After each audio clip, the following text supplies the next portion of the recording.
Need money now? Get a Choice Pawn loan on things you already own, like guns, boats, campers, trailers, recreational vehicles, and just about everything else. Get a loan from Choice Pawn in Fulton and Tupelo. Get cash today. ChoicePawn.com.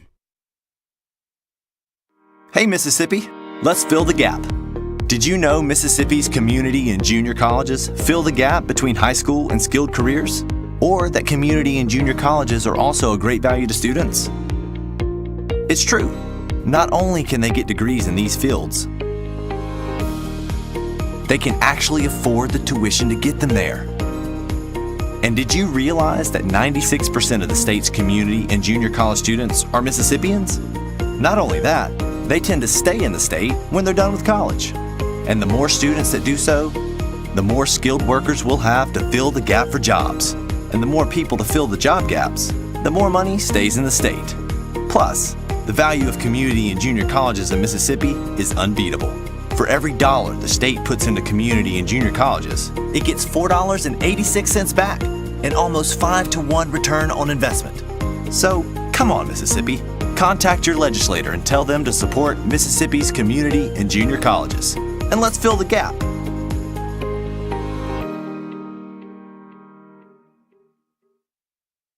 At Food Giant, serving you is our #1 priority. We offer the freshest produce, highest quality meats, tasty baked goods, and the best meats and cheeses in our deli department. At Food Giant, you'll always find a staff member eager to help you find exactly what you need. Freshness, variety, value. Shop Food Giant today with several locations in North Mississippi.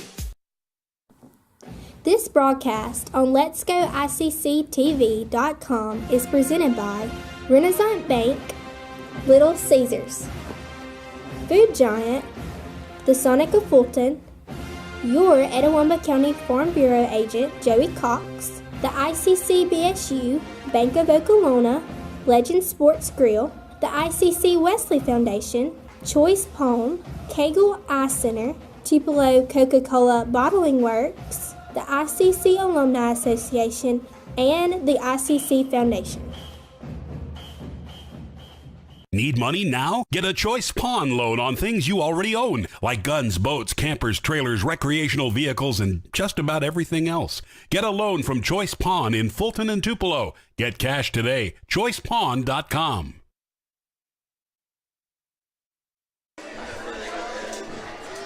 And welcome, ladies and gentlemen, out here to Game 1 of the Best of 3 series, and welcome, ICC family, to Let'sGoICCTV.com as it's ICC and Northeast getting together here for this opening round of the MACJC playoffs. Let's take you to the field for tonight's Coca-Cola starting lineups. At right field, number 3, Paige Deal. At first base, number 13, Austin Holden. Designated player, number 21, Kaylee Wallace. Left field, number 18, Tiana Castillo. At second base, number 8, Shakira Wilson. At shortstop, number 5, Kelsey Gerhardt. Pitching in the circle for the Lady Tigers, number 19, Brianna Tartley. Catching, number 14, Elizabeth Van Mahan. Center field, number 7, Anna Kate Well. And the flex player is number 4, Lexi Brazil. The head coach for Northeast is Jody Long. He is assisted by Kevin Connell.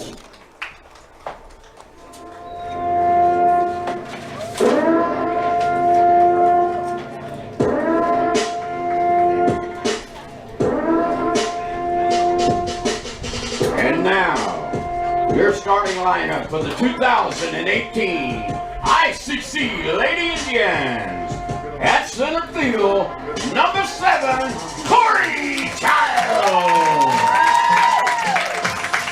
Number 15, Meg Sullivan. Catching number 11, Sam Conley. Right field, number 18, Mackenzie Piper. At first base, number 30, Macy Cox.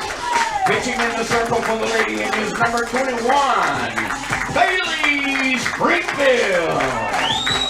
At left field, number 10, Hannah Williams. At base, number 2, Jojo Vasquez. At second base, number 9, Madison Carn. At shortstop, number 5, Rachel Skardisha. Your head coach for ICC is Andy Kirk. He is assisted by Kenny Hall. Ladies and gentlemen, please rise and remove your hats for our national anthem.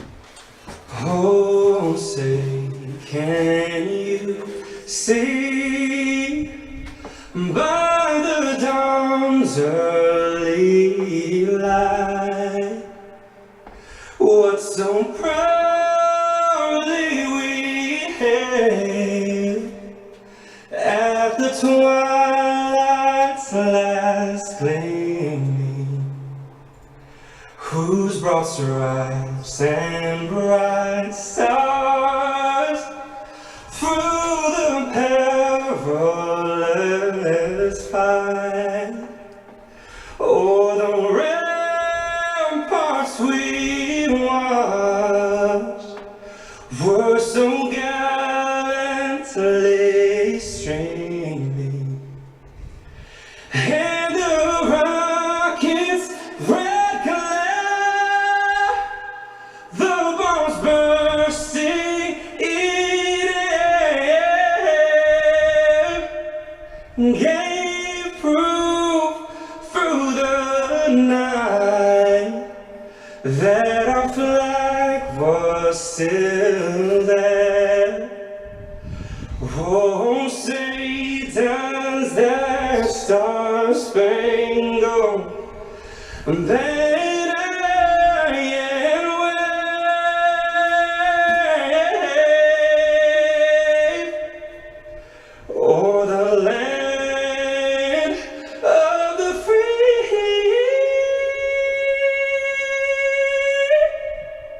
and the home of the brave. Northeast ICC. Let's play ball. Best tailgate, brisket. No, real football y pollo asado. Hoops and wings. Burgers. 7-layer dip. Hummus. What? You need a hot grill. And an ice cold Coke. It's got to be cold. It's Tailgate 101. When I think of potential, I think of a matchstick. When a matchstick reaches its potential, it releases a flame that ignites everything around it. 2018 brings new potential for you and your life at Itawamba Community College, where you are each empowered to do great things. You can be better, accomplish more, and live a life that is above the bar. Your potential is here.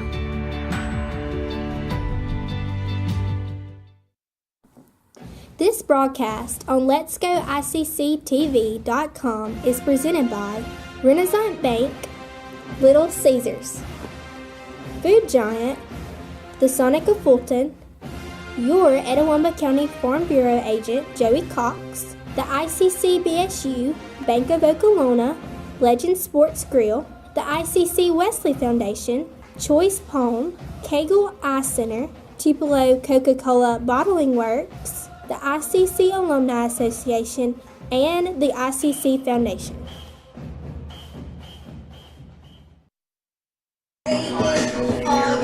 And welcome back, ladies and gentlemen, as we're just moments away from that Renaissance Bank opening pitch here, Game 1 between ICC and Northeast, this best-of-3 series. The winner of this game will advance on to the MACJC State Tournament. If ICC were to win that, they would be hosting the tournament next weekend here in Fulton. A quick Bank of Okolona scoreboard update for some of the other games going on right now. It's East Central leading Hines 3-0. That was in the third inning. I think it's now moved to the middle of the fourth. They're in Game 1 of that best-of-3 series. So it'll be Bailey Springfield to lead things off in the circle here for the Indians, and Paige Deal, the right fielder, to lead things off here for the Tigers. As we're just moments away from that Renaissance Bank opening pitch here between ICC and Northeast. That first pitch outside for a ball, and we're actually a little bit ahead of schedule here. That Renaissance Bank opening pitch coming your way at 4:59. Renaissance Bank, understanding you. RenaissanceBank.com. So 1-0 is the count here to Paige Deal. That pitch makes the outside corner for a strike, keeps up the count now at 1-1. Bailey Springfield comes in with an 18-3 record, 1.30 ERA. She is tied for second for most wins in a single season, can tie the record this afternoon here. A ground ball to second base, bobbled around, and that's going to be an error. So an E4.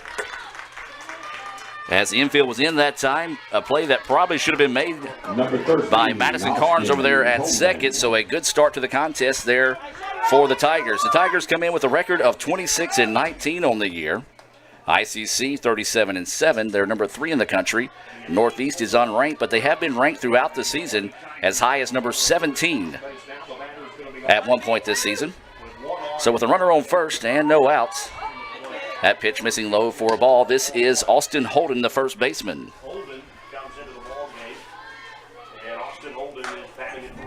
So Holden will dig in here. No outs and a runner on first here in the top of the first. And that pitch right down the middle. 1-1 now is the count here on Austin Holden, the first baseman. Runner over at first, that's Paige Deal. She reached on an error by the second baseman to start the contest. There's no outs. 1-1 is the count here to Austin Holden.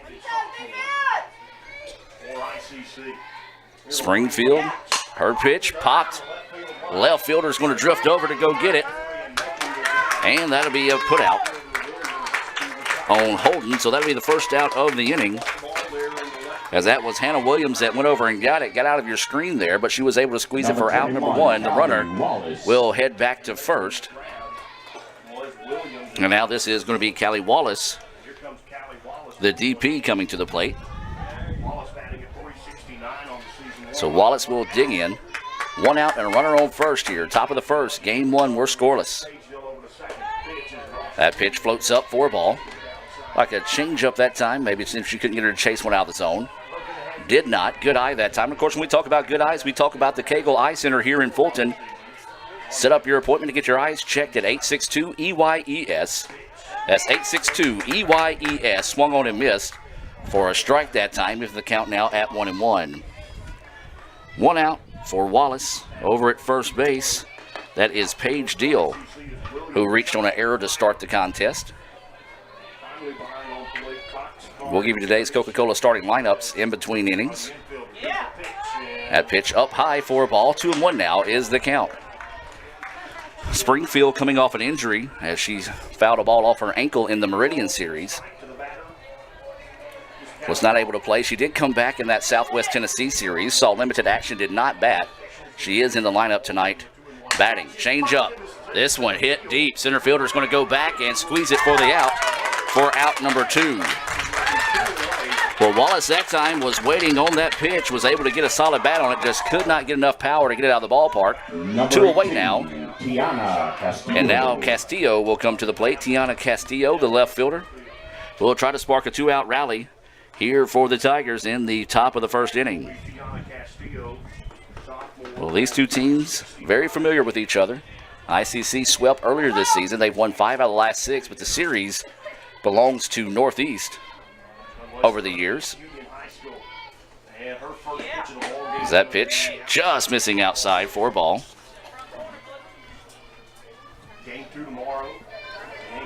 The left fielder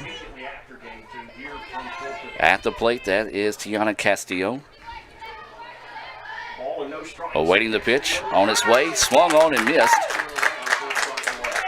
Well, like that time she tried to check her swing, but she did commit to it. So now the count goes 1-1 with 2 outs. Beautiful day here at the ballpark. Nice little breeze blowing through every once in a while. The flag is blowing into the ballpark. If anything, that could be a bonus for the Indians this afternoon.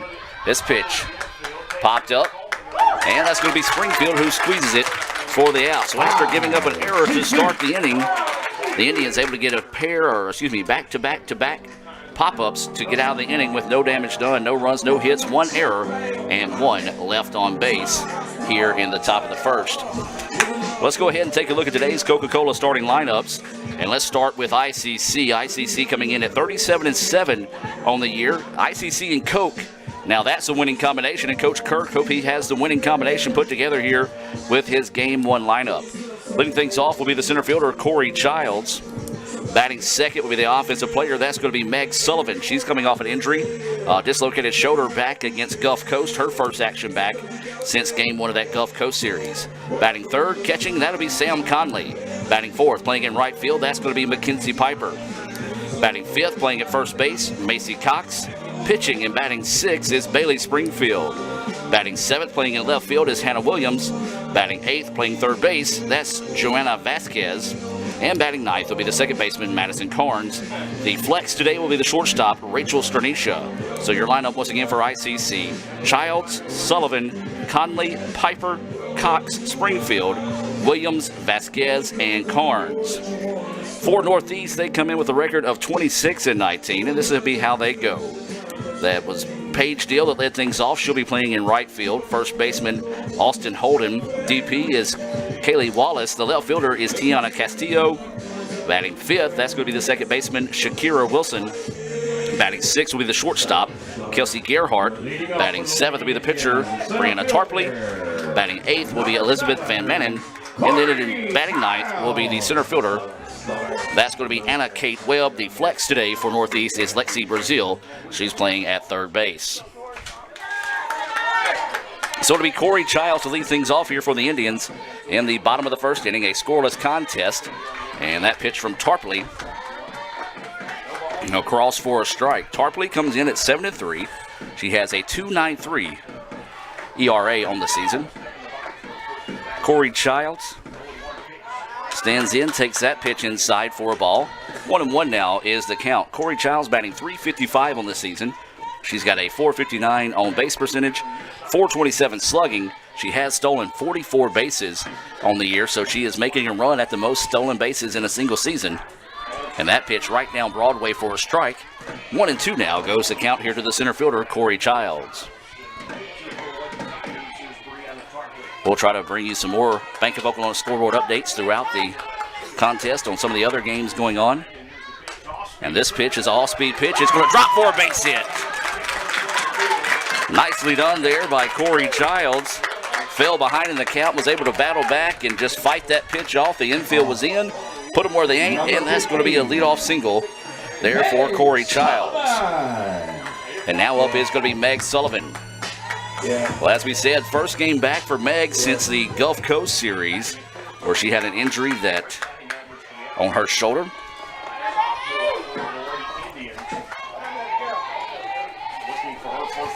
And so she will dig in here with a runner on first. That's Corey Childs. Takes that pitch across for a strike. Meg batting .431 on the year, .484 on base, .642 slugging percentage. The Indians hoping that bat stays hot the way it has all season for the sophomore out of Springville, Alabama. And that pitch across for a strike. So quickly ahead in the count now is Tarpley at 0-2. Well, Tarpley's doing a good job early filling up the strike zone here. And so Sullivan's going to have to come in here and protect the dish at 0-2. Runner at first, that's Corey Childs.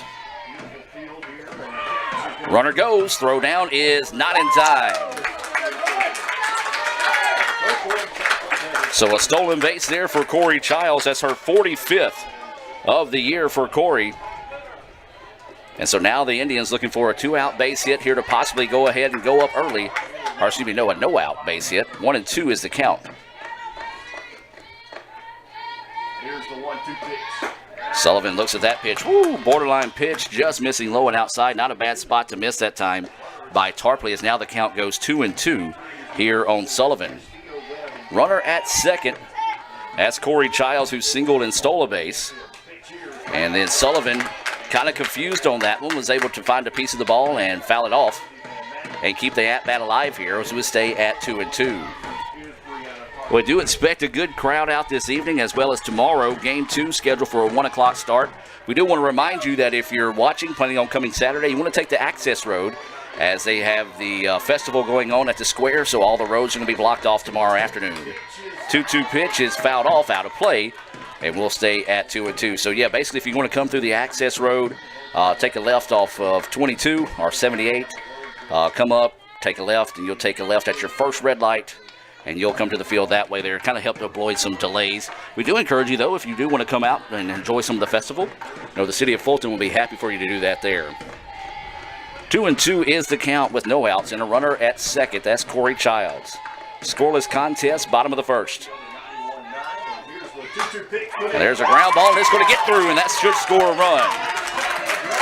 And it will. Big-time base hit there for Meg Sullivan.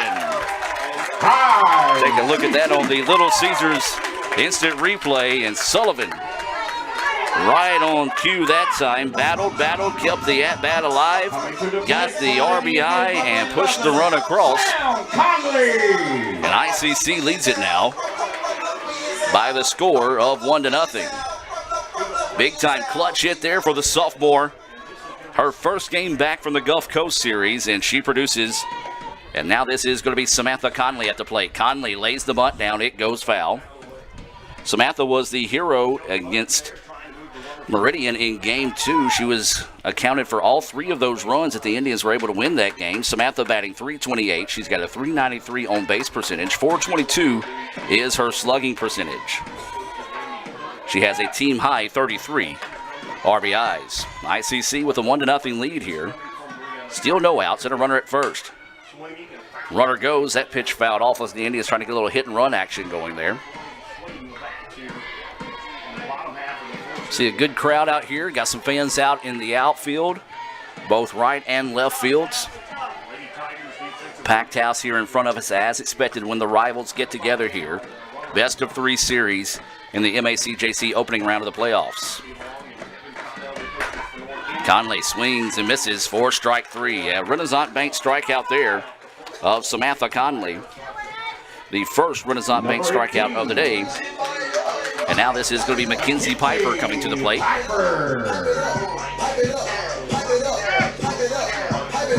So Piper will dig in.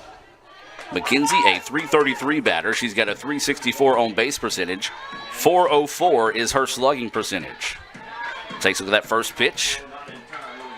Outside for a ball. The snap throw down to first, not in time as Sullivan dives back safely. She's got her arm in a harness, I guess you can say, from where she separated her shoulder. She was able to dive back without any issues there. That first pitch missing for a ball to Mackenzie Piper. Piper fouls that one off towards the dugout. It actually ricocheted off the dugout and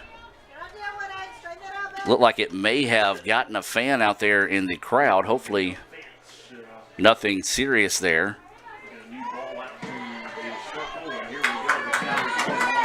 There's not a whole lot of room to move here at the ballpark with the crowd, and it appears that everybody is okay out there just beyond the dugout.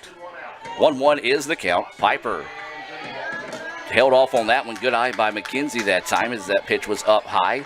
2-1 now is the count with 1 out and a runner at first. That's Meg Sullivan, who had an RBI single in her in her first at bat to score Corey Childs, who had a single and stole a base. And a little delay swing. The throw down is not in time. Actually, it looked like it was in time. Just the tag was not applied. A late swing on that by Piper makes it a 2-2 count now with 1 out. So the second stolen base of the day here for the Indians. And now Mackenzie Piper is going to have to protect the plate with a 2-2 count. So waiting the 2-2 pitch here. Change up, hangs up, 3-2 now. Goes the count on Mackenzie Piper. So Piper will have the full count on here with 1 out. Indians lead it 1-0 here in the bottom of the first inning, game 1 of the best of 3 series. This pitch popped up. Looks like it's going to get out of play. No, it will not, but just out of the reach of the first baseman over there. Couldn't quite get it to it that time. Didn't realize how much room she had to run. Kind of checked up at the last second, not wanting to run into that fence. So a break there for Piper as she'll see new life here. So the count stays 3-2, 1 out and a runner on second. ICC 1-0. Change up and it hangs up for a ball. Good eye there by Mackenzie Piper to draw the 1 out walk. And now up is going to be the first baseman, Macy Cox. Macy batting .358 on the year. She's got a .434 on base percentage and a .434 slugging percentage. Macy does have 15 RBIs on the year. She'd love to see that total go to 16 in this at-bat. So 1 out, runners on first and second. That pitch across for a strike. Well, the Indians did a good job of getting on the scoreboard early here. For Northeast, they did put the first batter on via error. Then it was a fly out to left, fly out to center, and a pop up to the pitcher. That ended the top of the first inning. ICC has pushed across 1 run with 1 out. Pitch on the outside corner, missing for a ball. 1-1 now is the count here to the first baseman out of Troy, Tennessee. We do welcome those watching here on Let'sGoICCTV.com. The winner of this game, I believe, will take on the winner between Colin and Pearl River. As that pitch paints the corner for a strike. 1-2 now is the count. We got a lot more action to go there. Baseball in action tomorrow at Colin. Those games will be available on Colin's Facebook page. You can find the link on Let'sGoICC.com. So 1-2 is the count. There's a shot that's over the head of the third baseman. It's going to be down for a hit, and Sullivan's going to trek around the bases, and she'll score. Well, a big-time clutch hit there for Macy Cox. Third hit of the ball game is an RBI single. And Sullivan comes around and scores from second, and ICC leads it now 2-0. And we're going to have a quick break as we'll have a meeting at the mound here for the Tigers. We'll take the break with them and be back with more right after this on Let'sGoICCTV.com. The new extra most bestest pizza from Little Caesars is topped with the most cheese and the most pepperoni for the nation's best price. And now for a secret message. Surrender to the toppings. Incredible! Extra most bestest, the most cheese and most pepperoni for just $6. Pizza. At Food Giant, serving you is our #1 priority. We offer the freshest produce, highest quality meats, tasty baked goods, and the best meats and cheeses in our deli department. At Food Giant, you'll always find a staff member eager to help you find exactly what you need. Freshness, variety, value. Shop Food Giant today with several locations in North Mississippi. 21. And welcome back, ladies and gentlemen, as it's 2-0. No changes were made by Northeast. And it's going to be Bailey Springfield coming to the plate. ICC leading 2-0 here in the bottom of the first inning. Game 1 of the best-of-3 series here between ICC and Northeast. For Bailey Springfield, she's batting .283. She's got a .322 on base percentage and a .478 slugging percentage coming into this series. That first pitch up high for a ball. There's a runner at first and second. Runner at second, that is Mackenzie Piper, who drew a walk with 1 out in the inning. And then it was a RBI single by Macy Cox, who is over at first to score Meg Sullivan to give the Indians the 2-0 lead. That pitch missing low for a ball. And 2-0 now is the count. So the Indians getting the start they were looking for. They knew they needed a hot start against this good Northeast team. A very different team than we saw on the opening day of MACJC playoffs. Ground ball to the third baseman. We'll throw it over, and it's got thrown away. And so that will be an error on the shortstop. And so now the Indians have bases loaded. Number 10. So each team has an error in the contest. That one a little bit more costly for Northeast than it was the Indians earlier. And now up is going to be Hannah Williams. Hannah batting .262. She has a .347 on base percentage and a .298 slugging percentage. She does have 12 RBIs on the season. Would love to see her pick up number 13, maybe even 14 if we be a little greedy here in the bottom of the first. 1 out, bases loaded here for Williams. Williams takes a look at the first pitch across for a strike. Well, credit Tarpley. She has filled up the strike zone, but ICC has had some timely hitting. Would have been a good out on that last one, but just a bad throw from the shortstop allowed the runner to reach. And so ICC cooking with grease here early. Ball in the dirt, gets away, actually bounces off the foot of the umpire. And then the ball gets away from the pitcher. Indians did not try to take advantage of that there, so Northeast dodges a couple of bullets. Somebody a little bit quicker over at first probably would have tried to score on that return back to the pitcher. And so with 1 out, 1-1 is the count here to Hannah Williams. Williams looks at that pitch up high for a ball. Well, the Indians trying to build on this 2-0 lead here. 2-1 is the count here to Hannah Williams.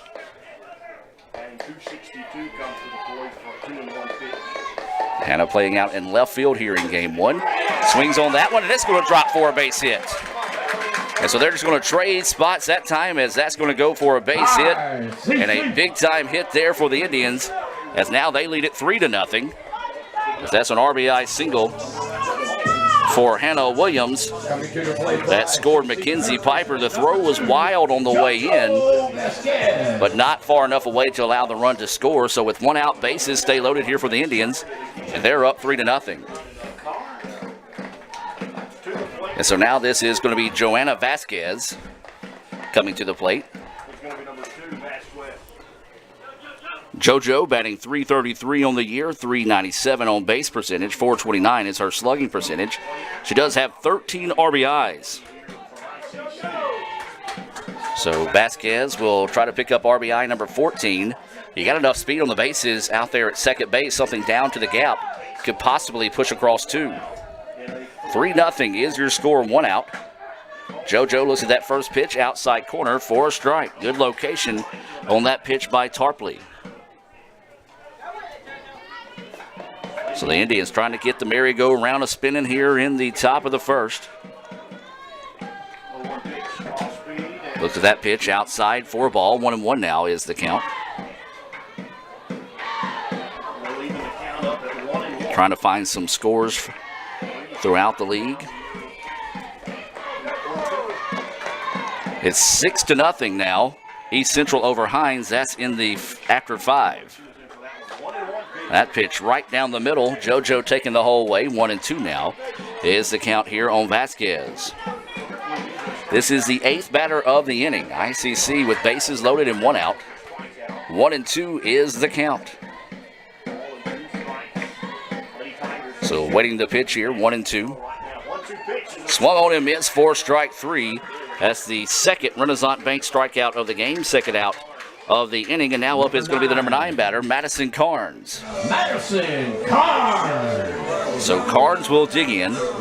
Bases loaded. Before she does so, Coach Kurtz wanted to come down and talk to his batter here. Maybe getting in a, nope, we just want to talk to Carnes in this situation. Madison, a sophomore second baseman. She's out of Ecru, Mississippi. That's where she claims. Little birdie named Dean Birchfield tells me she's actually from Hurricane out in the Pontotoc area. She went to North Pontotoc High School, trying to spark a rally here with 2 outs in the inning and bases loaded for the Indians. Carnes takes a look at that first pitch. Outside corner has been there all game here for Tarpley. So credit Tarpley consistently going for that outside corner and getting it. 3-0 is your score. Bases full of Indians here with 2 outs. Bottom of the first. And Carnes pops this one out of play. 0-2 now is the count. If Carnes were to reach them, we'll go back to the top of the lineup here with Corey Childs. Madison batting .279. She's got a .324 on base percentage. .412 is her slugging percentage. She can surprise you with a home run, as she has 2 of those on the season. There's going to be a ground ball, and it's going to be off the glove and through. 1 run will score. 2 runs will score. Will they ask 3? It's possible, and it will. Big time hit there for Madison Carnes. So that's going to be a hit there for Carnes. And a big time hit there as that pushes across 3. Madison coming in the clutch. Number 7. And Corey Childs. She will end up at second, so that'll be a double on the play. And now we go back to the top of the lineup here in Corey Childs. 6-0 Indians. Childs shows bunt, lays it down, it goes foul for strike 1. What a big time hit there for Madison Carnes, a bases clearing double.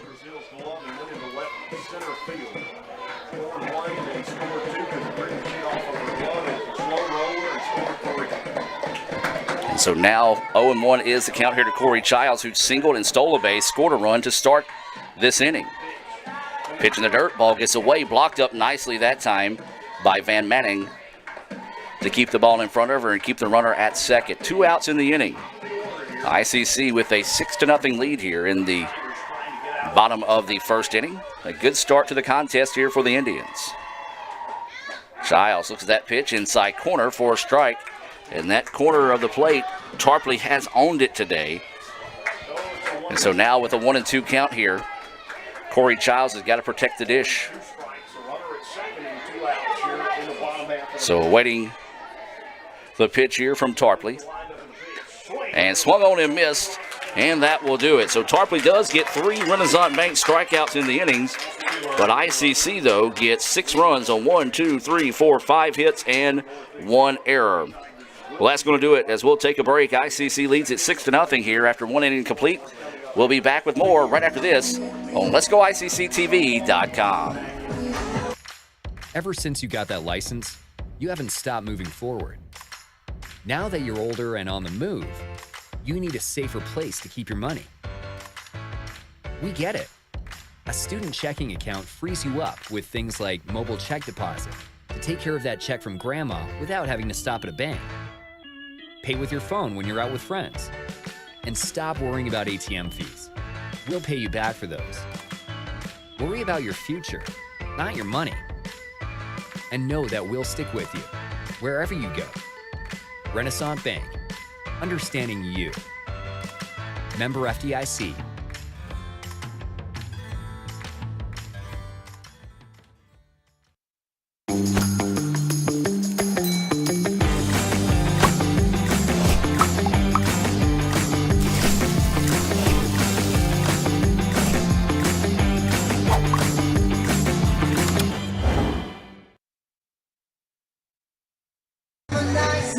And welcome back, ladies and gentlemen, as we get set to move now to the top of the second inning. ICC with an impressive start to the contest. 6 runs in the bottom of the first inning.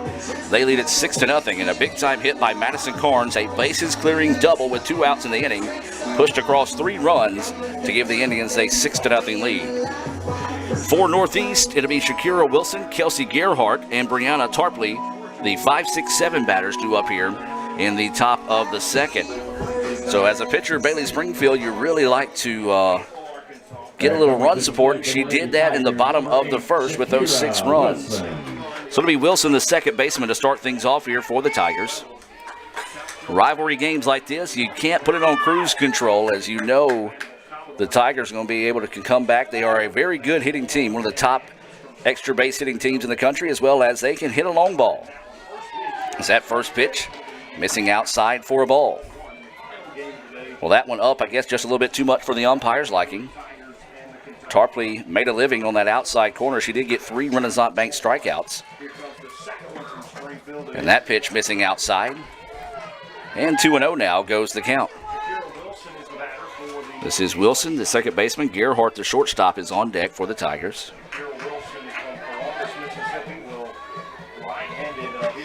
And that pitch up. Bailey kind of just threw her hand up asking where it was, and 3-0 now is the count here on Wilson. So, a little tight strike zone here as that one up high for a walk, so a leadoff walk here to Wilson. So a walk to start the inning, and now this is going to bring up Kelsey Gerhardt. Number 5, Kelsey Gerhardt. And so Gerhardt, the shortstop, will come to the plate. Northeast got the leadoff runner on in the top of the first. That was after an error defensively by the Indians. So with no outs and a runner on first, this is Gerhardt. And that pitch missing. So 5 straight pitches missing the strike zone. You got to think one of those have got to be at least close to a strike, as Gerhardt pretty tall, so she's got a little bit bigger strike zone than normal. So that pitch finally a strike. 1-1 now is the count, as Gerhardt will step out and gather herself. 1 ball, 1 strike, a runner on first with no outs. ICC with a 6-0 lead. Gerhardt steps out. And now she'll dig in. Shows bunt, pops it up, and it's going to be caught. Do they get two? Yes, they are! A Little Caesars double play and a big-time play there defensively by the Indians. It was Vasquez coming over to make the play, slings it over to first to erase the batter, and that's a Little Caesars double play. ICC fans, we do remind you, the quickest pizza in Itawamba County has just gotten quicker thanks to the Little Caesars mobile app. You can download that app, set up your profile, fill up the proper information, order your pizza, pay for it from your phone, walk in, tell them your name, walk out. Just like that. As that pitch missing for a ball, that's Little Caesars right here on South Adams Street in Fulton. So after that Little Caesars double play, there's 2 outs and nobody on now here for the Tigers. And this is going to be the pitcher, Brianna Tarpley, at the plate. That first pitch missing for a ball. Couldn't catch up with the fastball. 1-1 now is the count. What a big-time defensive play there by Vasquez to turn 2. JoJo out of South Haven able to come up and make a big-time defensive play. So 1 ball, 1 strike, 2 outs. And this time, a little change of pace. Swung on and way ahead of that one was Tarpley. 1-2 now goes the count here to the pitcher. 6-0 is the score. ICC leading Northeast. So 1-2, 2 outs. Nobody on here for the Tigers. Tarpley trying to spark a rally here with 2 outs in the inning. That pitch missing high and outside. Not a bad spot to miss that time with a pitch to throw away from Springfield after getting her chasing 2 pitches for strikes. See if you couldn't get her to chase strike 3. Good eye, though, by Tarpley. And now the count goes 2-2 with 2 outs. So waiting the 2-2 pitch coming here. This pitch popped up. Trouble, and it's going to drop for a base hit. Nicely done that time by Tarpley to stay with it. Went with the pitch, just dropped it out there in right field as Piper couldn't get to it. And that's going to go for the first hit of the game for the Tigers. And it's going to be a single with 2 outs here in the top of the second. And now this is going to be Elizabeth Van Manen, the catcher, coming to the plate with 2 outs and a runner on first. Well, that's a big-time double play turned by Vasquez earlier. If not, Northeast probably has runners on the corners with only 1 out in the inning. So 2 outs and a runner on first. This is Van Manen, the catcher, at the plate. Looks at that first pitch across for a strike.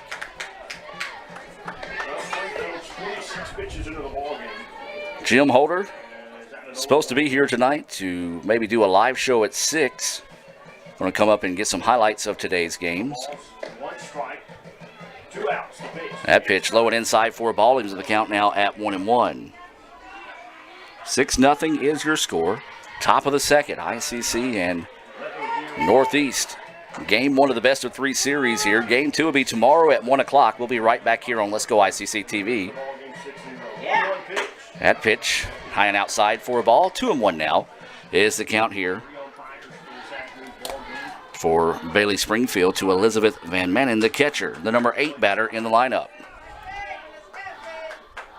So 2 balls, 1 strike, 2 outs, and a runner at first for the Tigers. That's Tarpley, who dropped a single out in right field. This pitch popped up. Shortstop calling everyone off, makes the play, and that will end the inning. The Tigers, no runs, 1 hit, no errors, and 1 left on base.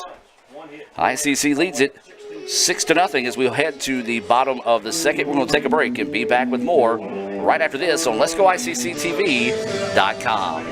Helen, don't you know Little Caesars has the extra most bestest for $6? $6? I gotta sit down. Yeah, it has the most cheese and pepperoni for the nation's best price. Most cheese and most pepperoni? I gotta sit all the way down.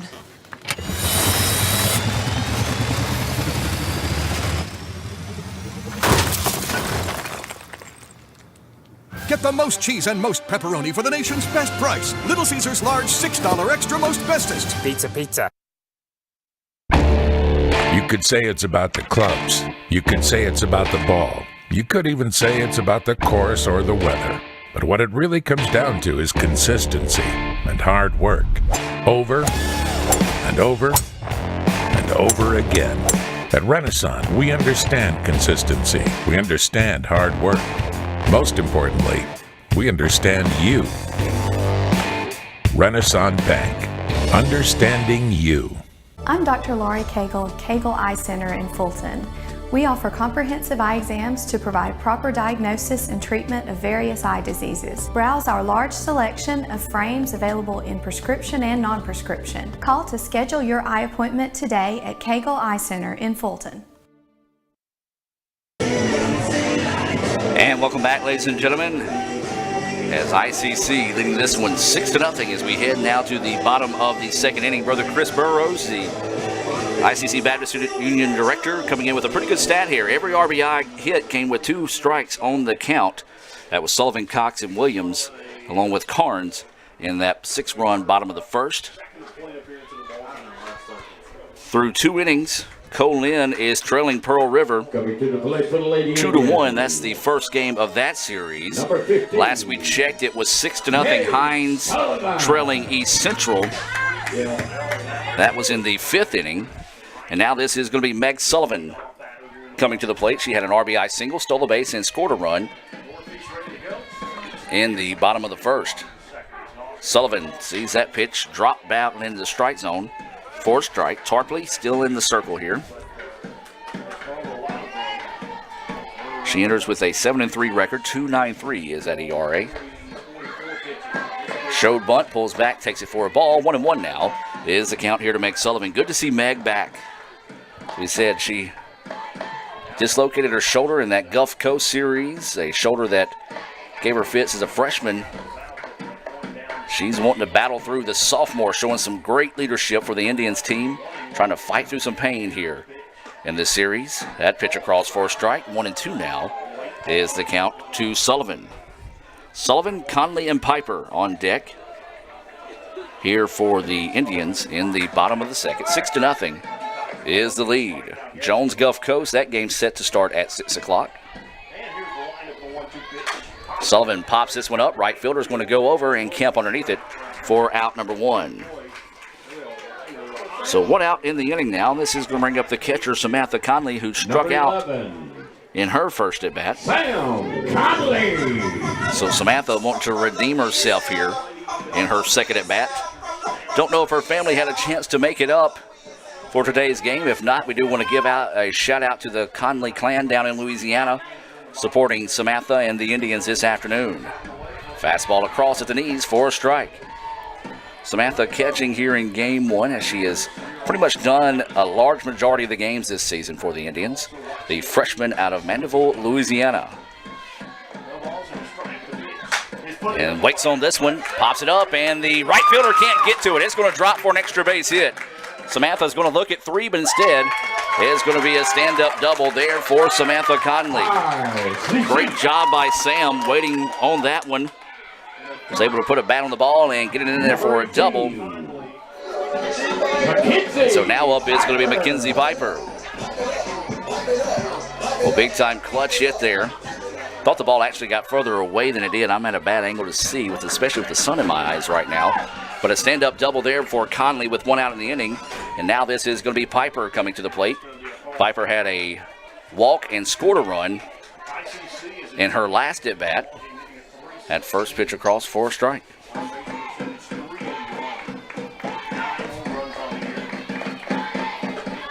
Piper looks at that pitch. And 0-2 now is the count here on Mackenzie Piper. You're starting to hear a few of the ICC faithful chirping a little bit below us. Not liking the consistency of the home plate umpire. Tarpley's done a good job of filling up the strike zone. And a late swing on that one, and Piper will go down swinging for strike 2, the 4th Renaissance Bank strikeout of the game for Tarpley. So now with 2 outs in the inning, this is going to bring up Macy Cox. Cox playing first base today. She had an RBI single in her first at bat. She also scored a run, so Macy would love to see a carbon copy of that one here. You've got decent speed at second and Samantha, so something down to the gap could possibly score a run, and there's Tarpley once again getting ahead of the batter with an early strike. So Tarpley has done good. She has figured out the strike zone of the home plate umpire, and she has fielded up for the most part. She's only issued 1 walk. She struck out 4, and that pitch across for a strike, and 0-2 now is the count. Each team does have an error in the contest. Northeast couldn't cash in on theirs. ICC did cash in on the Tigers' error back in the first. 6-0 is your score. 0-2 is the count. Slow roller, foul ball, and we'll stay at 0-2 here on Macy Cox. Cox, the pride of Troy, Tennessee. If you're not familiar where that is, we played up in Jackson, Tennessee earlier this year. That was her neck of the woods. I'm not even going to try to say what high school she went to because I tried to say it twice, and she just shook her head and said stop. And there's going to be a shot. Ground ball to the shortstop. Throw across the way is up, and she's safe. The throw home gets away. Heads up base running there by Samantha Conley. E6 on the play. And so an error on the second baseman. Conley, though, is shaken up on the play. Didn't really see what happened there. Second error of the game. And the score now will be 7-0. And 7-0 now is the score. And so now this is going to bring up Bailey Springfield. Bailey reached on an error and scored a run. Back in the first inning, ICC now leads at 7-0. Runner at second. That is Macy Cox. That pitch across for a strike out of the hand of Tarpley. So heads up base running by Samantha Conley, but as we said, she was shaken up after the play, so we'll see if she's able to come back defensively for the Indians. This pitch popped up high back, and it looks like it's going to get out of play, and it will as it drops in behind us here in the ICC Foundation broadcast booth. We do want to remind you, if you'd like to give to the ICC Foundation, visit iccms.edu. That's iccms.edu. You can visit there or the letsgoicc.com homepage. Scroll to the bottom. You'll see the foundation logo. And you can contribute there to scholarship, building funds, and more. That's the ICC Foundation. 0-2 pitch. Ground ball, foul ball, and we'll stay at 0-2 here on Bailey Springfield. If Springfield were to reach, it'll be Hannah Williams. Coming up next for the Indians, ICC leads at 7-0. Runner on second, that's Macy Cox, who reached on a throwing error by the shortstop that allowed the run to score, and Samantha Conley. Off speed, little change up that fell off the table a little bit too soon. Good eye that time by Bailey Springfield. 1-2 now goes the count. So the Indians leading this one 7-0. We're in the bottom of the second with 2 outs. Waiting on this pitch. Springfield pops this one up. It's going to stay in play. Catcher's going to go back. No, it does not stay in play. Or it does, excuse me. So it got out of the screen that time. It was the catcher that ran into the netting instead of the ball, and so that will be a pop-up in foul territory to end the inning. But the Indians do get 1 run on 1 hit, 1 error, and 1 left on base. 7-0 is your score. We've played 2 here in Fulton. We'll take a break and be back with more right after this on letsgoicctv.com. This broadcast on letsgoicctv.com is presented by Renaissance Bank, Little Caesars, Food Giant, the Sonic of Fulton, your Etowah County Farm Bureau agent Joey Cox, the ICC BSU, Bank of Okolona, Legend Sports Grill, the ICC Wesley Foundation, Choice Palm, Kegel Eye Center, Tupelo Coca-Cola Bottling Works, the ICC Alumni Association, and the ICC Foundation. Sonic Nights is the highlight of the summer. Oh, yeah. There's probably some pretty big names here checking out these half-price floats. Oh, everyone who's anyone is here tonight. Look, there are those 2 guys. What are they famous for? Huh. I think for eating here all the time. Are we good at eating here or what? Oh, yeah. Yeah, come on. For limited time, get real ice cream slushes, shakes, and floats half price after 8 p.m. during Sonic Nights. This is how you Sonic.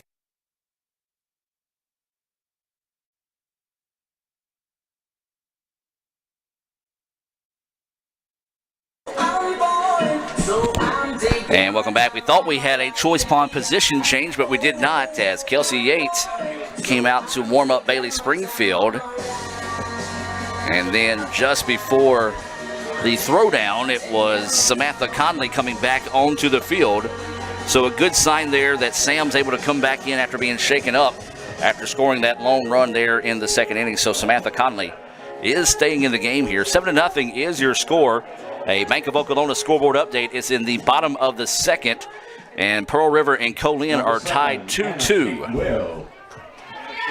So it'll be the 9-1-2 batters due up here for Northeast. This will be Anna Kate Webb, the center fielder, to lead things off.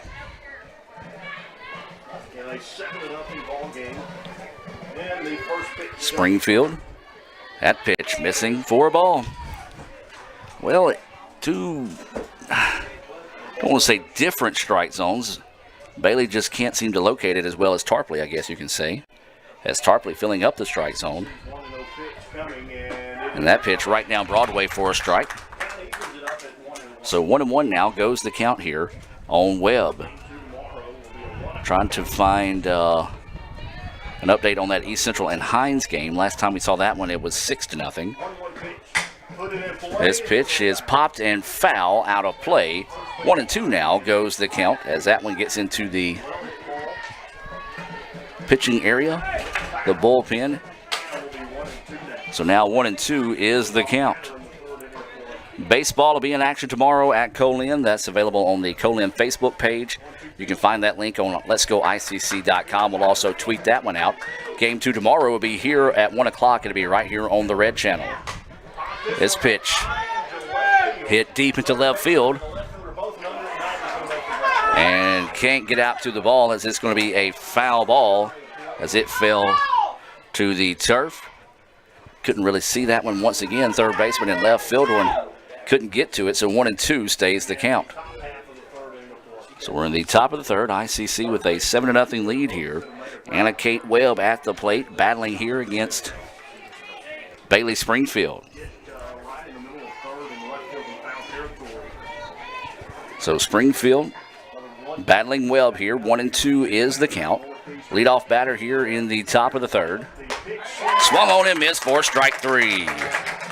Just couldn't catch up with the heat that time as Springfield zips that one past her for the first Renaissance Bank strikeout of the game for Bailey Springfield. Now we go back to the top of the lineup here. This is going to be Paige Deal. Deal reached on an error to start the contest.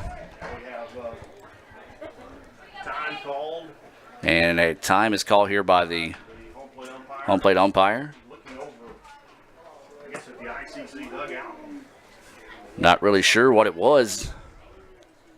He said there was a warning on you guys. I don't know what for. So a warning on ICC. Not really sure what the warning was for. So either way it goes, 1 out. And Paige Deal at the plate. Deal lines that one right back to the pitcher. Throw across the way is in time. Could not get the thing to switch over quick enough. But a great play that time. Score that one 1-6-3 on the putout for the second out of the inning. Boy, a scary moment there, but good job that time by Bailey Springfield to just get the glove up to deflect that. Almost a self-defense move that time for the second out of the inning. Heads up play, though, by Rachel Sternisha over at shortstop to have the wherewithal to barehand that one on the ground, zip it across for the putout. For out number 2, Dill is retired, and now up is going to be Austin Holden. So that first pitch missing for a ball.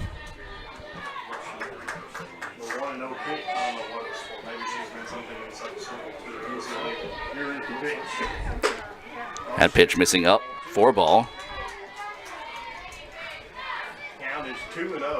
So 2-0 now is the count here to Austin Holden, the first baseman. She flew out to left field in her first at bat. 2 outs, 2-0 is the count.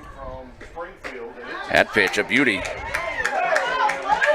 And that one missing, 3-0. Yeah, there's 2 different strike zones this afternoon, folks, as Springfield is being squeezed here by the home plate umpire.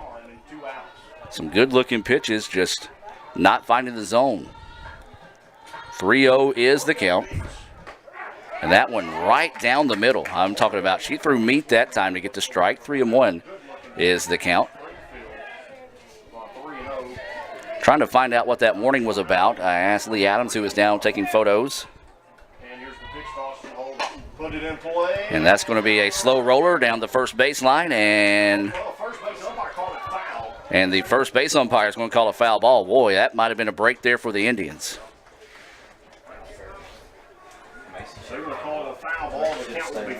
So now it's going to be a full count.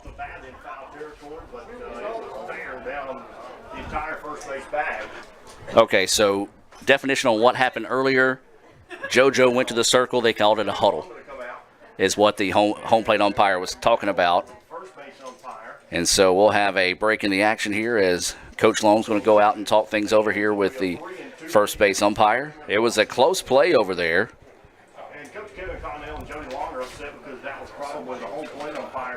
And I'm agreeing with the Northeast play-by-play guy. That was not the call of the first base umpire. That should have been the home plate umpire call. The first base umpire was kind of blocked on the play. But either way it goes, that's going to count goes full. We have our first final of the afternoon. East Central picks up the Game 1 win over Hines 6-2. So that game final there, East Central takes a 1-0 lead in that best-of-3 series over Hines after a 6-2 final. So 3-2 now is the count here on Holden. There's 2 outs and nobody on here for the Tigers. So waiting the 3-2 offering. And there, no, ball 4. That was a gift from the home plate umpire, probably after missing that foul ball call, because that was a beautiful pitch. So a gift there from the home plate umpire, puts a runner on with 2 outs now. Number 21, Calvin Wallace. As Bailey Springfield trying to toss one into a coffee can. 7-0 though. She's been able to get some run support in this game. And there's going to be a shot that's going to get down to the gap. And the ball's going to get away, and this is going to score a run. And so that's going to be a double for Wallace, and now Northeast is on the board. That's what we said. Northeast, they've got some pop in their bat. And they're one of the top teams in the country when it comes to extra base hits, and that was one of them there.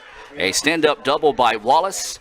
As that scores, Holden, who was running the whole way that time, had one thing on her mind, and that was coming home, and she did. 7-1 now is the count. So now it'll be Castillo at the plate. She popped up to the pitcher to end the first inning, trying to extend this inning here. Off-speed pitch right down the middle for a strike. So 7-1 now is the score. Northeast trying to spark a 2-out rally here in the top of the third. They've already scored 1 run. Looking for more here. Castillo at the plate. Ground ball. Third baseman gets it, throws it across the way, and it's in time. No, they're going to say it was dropped. That's got to be interference. The base runner ran into the first baseman.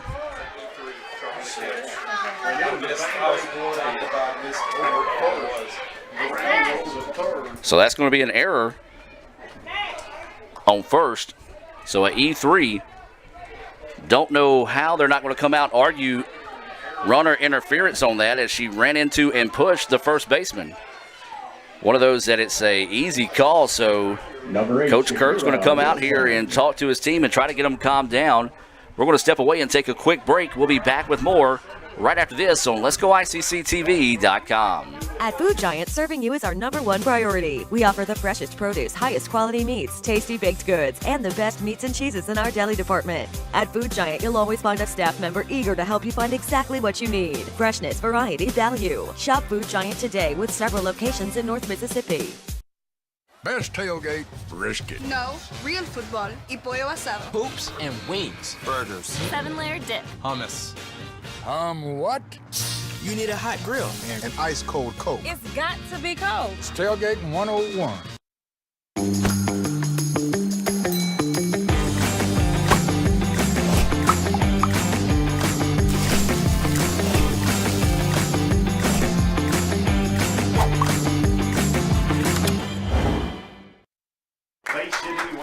And welcome back, ladies and gentlemen. Now as we break up the huddle there, it appears to be no changes for the Indians.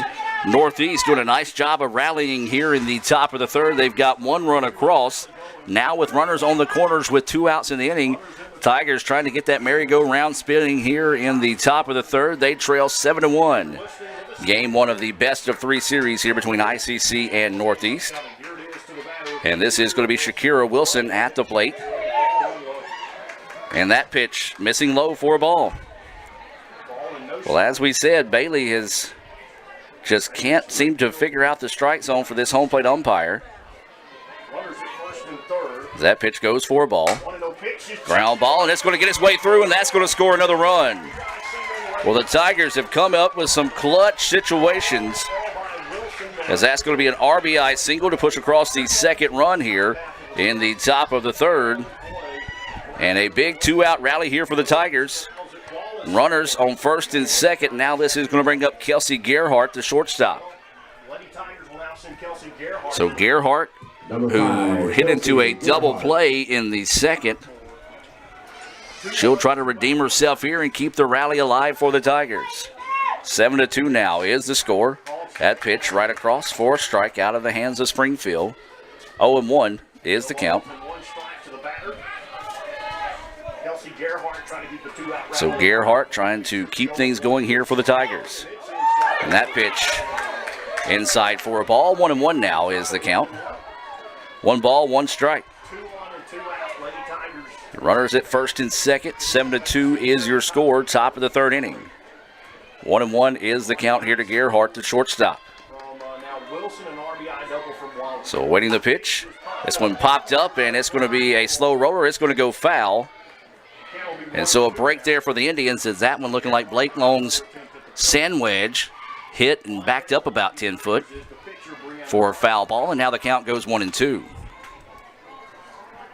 So 1 ball, 2 strikes, 2 outs. Runners on first and second. Top of the third, ICC with a 7-2 lead here in the first game of the best-of-3 series against the rivals of Northeast. Now, Northeast does have the edge when it comes to playoff games between ICC and the Tigers. 1-2 pitch coming. This one fouled off and will stay at 1-2. Tigers with a 2-1 edge when it comes to the playoffs. 2 of those wins, though, coming in do-or-die situations. So the Tigers have that edge. They also have the overall edge in the series. ICC has won 5 out of the last 6. Have to go back to 2016 when the Tigers picked up a 3-2 win over the Indians. Last time that the Tigers were able to pick up a win. And my goodness. I don't know what you got to do to get a strike 3 call on that one. That was a beautiful pitch there. One of the top pitchers in the country. And she's getting squeezed tonight. 2-2 pitch coming. And it hit her. So a hit by pitch here. And now bases loaded. And this is going to be Brianna Tarpley. Boy, Tarpley could really help out her cause here with a base hit. And so 2 outs. Both these runs in the inning have scored with 2 outs, so credit to Tigers here. Bases loaded. ICC got 2 quick outs, a strikeout and a ground out. Then it was a walk, a double, an error, a single, and now a hit by pitch, and that's where we stand right now here in the top of the third. Indians looking for the exit. Off-speed pitch outside and low for a ball. 7-2, ICC with the lead, but the Tigers trying to rally big time here in the top of the third.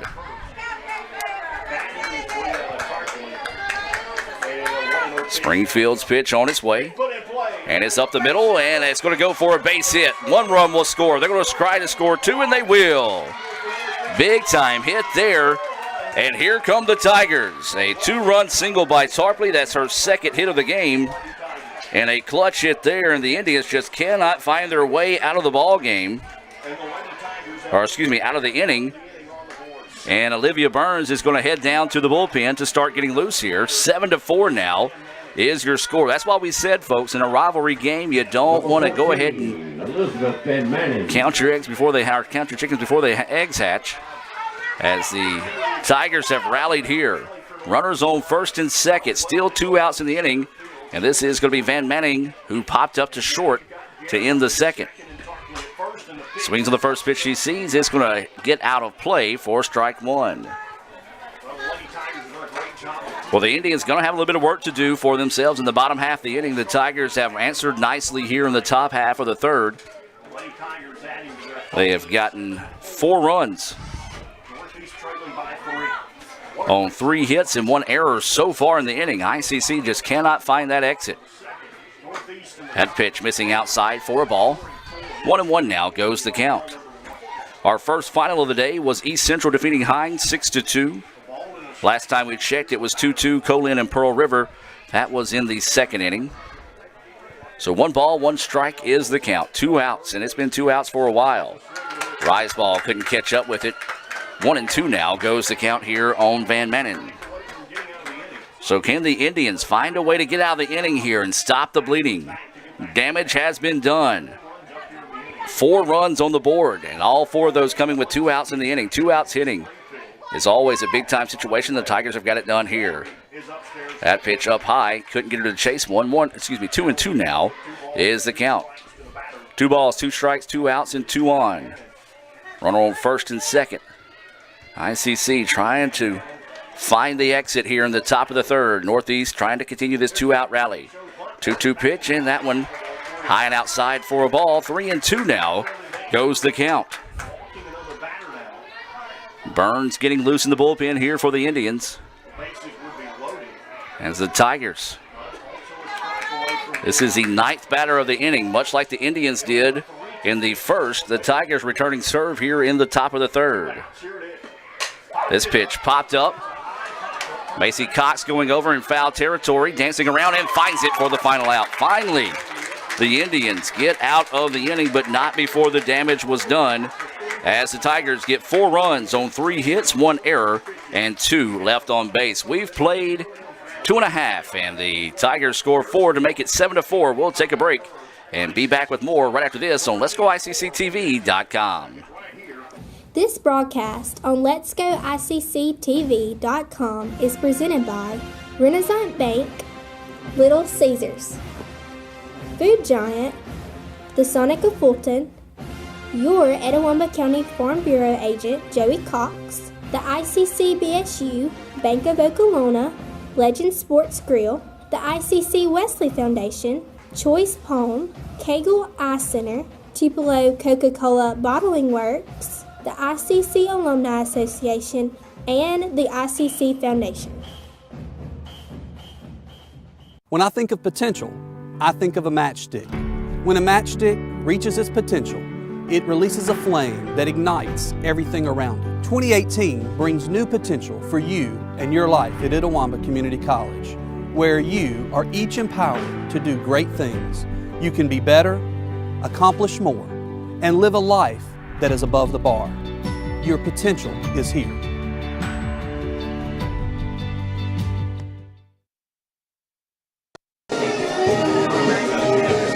And welcome back to action, ladies and gentlemen. Momentum. She's wearing black and gold right now after the Tigers score 4 runs in the top of the third inning to make it a 7-4 contest. For ICC to be the 7, 8, 9 batters due up: Hannah Williams, Joanna Vasquez, and Madison Carnes.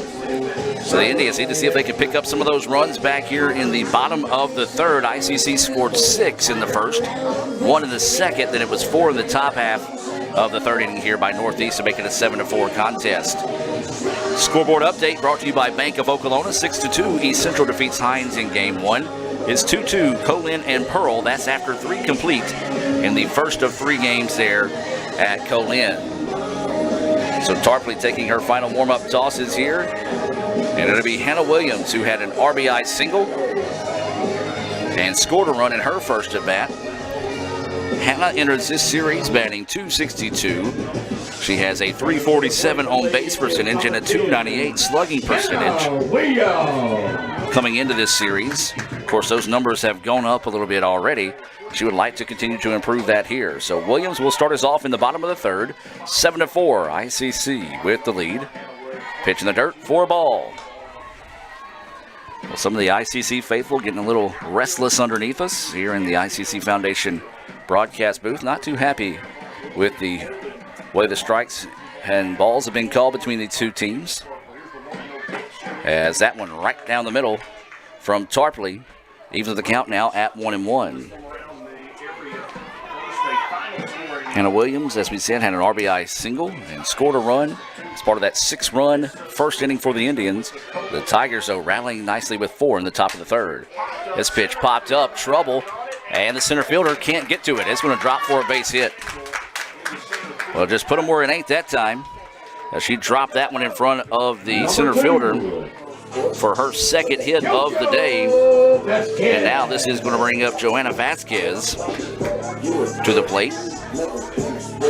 And so JoJo will dig in. She struck out swinging for the second out of the first inning in her first at-bat. Runner at first, that's Hannah Williams. 7-4 is your score. Bottom of the third, no outs. And this is Vasquez. Vasquez shows bunt, pulls back on it. Snap throw down to first is not in time. Close. As Williams dives back in safely. A little too close for comfort there for ICC fans. She was able to get those fingertips back on the bag just before the tag was applied. Nice quick tag over there applied by Holden. Good snap throw from Manmanen on the play. So that first pitch called a ball. Shows bunt, lays it down, only one play, and that's going to be a cross, as that's going to be a sacrifice bunt. 1-3 on the putout. That sacrifice bunt being brought to you by the ICC Baptist Student Union. Number 9. They typically meet Monday nights at 7 and Wednesdays at lunch, but they had their last luncheon of the year this week. But you can follow the ICC BSU on Twitter at ICC BSU. Brother Chris Burrows and company doing a great job there for the oldest organization on campus. That's the ICC BSU. They're located right across the street from the e-learning building here in Fulton. So after that sacrifice bunt, this is going to be Madison Carnes at the plate. Carnes takes that first pitch high and outside for a ball. Williams was able to advance to second on the play. Madison, 279 batting average coming into the series, 324 on base. 412 is her slugging percentage. Swung on and miss. Evens the count now at 1-1. Well, the Indians would love to get another run across the board here to add some of those insurance runs on the board, as momentum is on the side of the Tigers here in the third inning. They scored 4 in the top half of the inning to make it 7-4. Carnes fights that one off, and they're going to call it a foul ball. So they're going to say the ball was fouled off the foot of Carnes as she is limping back to home plate. So 1-2. So 1-2, I believe, is the count now after that foul ball. And so Carnes will do it over. Madison had a 3-run double in her first at bat. It was a clutch hit for Carnes. As that pitch missing low and outside, 2-2 now is the count here on the sophomore from North Pontotoc High School. So Carnes will dig in. 2 balls, 2 strikes, 1 out, and a runner on second. Bottom of the fourth inning. ICC with a 7-4 lead. So waiting the 2-2 offering here. Carnes puts the charge into this one. Center fielder, though, is going to be able to camp underneath it and get the put out. Not deep enough for the runner to advance. Thought that one might have fallen off the table a bit too soon for the center fielder to get to it, but a nice job by the center fielder to recognize quickly that it wasn't going to go as deep as it sounded. And she was able to adjust and get the second out of the inning, and now up is going to be Corey Childs. Corey is 1 for 2 with a single, a stolen base, and a run scored. She's also struck out. That strikeout was to end the first. So Corey will dig in here, trying to spark a 2-out rally, much like the Tigers did in the top half of the inning. That pitch in the dirt for a ball. All 4 of the Tigers' runs, they came with 2 outs in the inning. And boy, it was a clutch rally there to make it 7-4 here, as we're in the bottom of the third, game 1 of the best of 3 series. Childs takes that pitch inside for a ball. 2-0 now is the count. Corey, a sophomore center fielder out of New Site High School. 2-0 now is the count with 2 outs. And they're going to see if she went, and they said she did. 2-1 now is the count. You hear some of the ICC fans still chirping their displeasures with the home plate umpire. I think it was a good call that she did commit to the swing, so 2-1 now is the count. That pitch missing low, 3-1 now is the count here on Corey Childs. Meg Sullivan on deck if Corey were to reach. Indians trying to do much like the Tigers did and spark a 2-out rally. And that pitch is ball 4, and Corey will head down to first with a 5-pitch walk, and now up is going to be Meg Sullivan. So Sullivan will come to the plate with 2 outs in the innings. Runners on first and second. And ICC with a 7-4 lead. So Sullivan will dig in as the sun starts to creep back out here behind some of the clouds. So there's 2 outs in the inning. That pitch missing outside for a ball. 1-0 now is the count here to Meg Sullivan. Meg 1 for 2 on the afternoon. She has an RBI single, a stolen base, and a run scored. Meg would love to duplicate that here. Maybe something down to the gap that might be able to score 2. Pitch in the dirt, not blocked up nicely though by Van Manning to keep the runners at first and second. If that ball gets away and they move them into scoring position, it would have been a big time play there. Timeout on the field. We're going to take the timeout with them. We'll be back with more right after this on Let'sGoICCTV.com. Today, you are connected more than ever. Your friends, your family, your life. Having a partner that understands banking is what you do on your time, anywhere you like. It's about being connected, which is easy with convenient locations in your community. Understanding that sometimes you need to speak to real people with real answers. Banking partners with the services you desire, who understand how you want to bank. Renaissance Bank, understanding you. Need money now? Get a Choice Pawn loan on things you already own, like guns, boats, campers, trailers, recreational vehicles, and just about everything else. Get a loan from Choice Pawn in Fulton and Tupelo. Get cash today. ChoicePawn.com. And welcome back, ladies and gentlemen, as the huddle broken up there. No changes made by the Tigers. Tarpley will stay in the circle. 2-0 is the count. 2 outs in the inning. Corey Childs, she's at first. You've got Hannah Williams, who is at second. 2 outs, and Meg Sullivan at the plate. Sullivan takes that pitch up, but called a strike. 2-1 now is the count. 2 balls, 1 strike, 2 outs, 2 on here for the Indians. Bottom of the 3rd inning, ICC clinging to a 7-4 lead. That pitch missing low. 3-1 now is the count. Good looking pitch that time on the inside, just a little too far inside for the home plate umpire's liking, who has not been too consistent this afternoon at the plate. 3-1 now is the count. This pitch popped up. Don't think it's got enough power to get out of the ballpark. Deep into just shy of the warning track. And that's going to be a fly ball out to center field. A big time put out there. As for the first time this afternoon, the Tigers have held the Indians scoreless. Momentum. She's wearing black and gold. ICC going to try to come back and see if they can get a little bit of momentum on their side. Batters due up. Webb, Dield, and Holden for the Tigers. 9-1-2-3 as we'll take a break and be back with more right after this on Let'sGoICCTV.com. This broadcast on Let'sGoICCTV.com is presented by Renaissance Bank, Little Caesars, Food Giant, the Sonic of Fulton, your Etowah County Farm Bureau agent Joey Cox, the ICC BSU, Bank of Okolona, Legend Sports Grill, the ICC Wesley Foundation, Choice Pawn, Kegel Eye Center, Tupelo Coca-Cola Bottling Works, the ICC Alumni Association, and the ICC Foundation.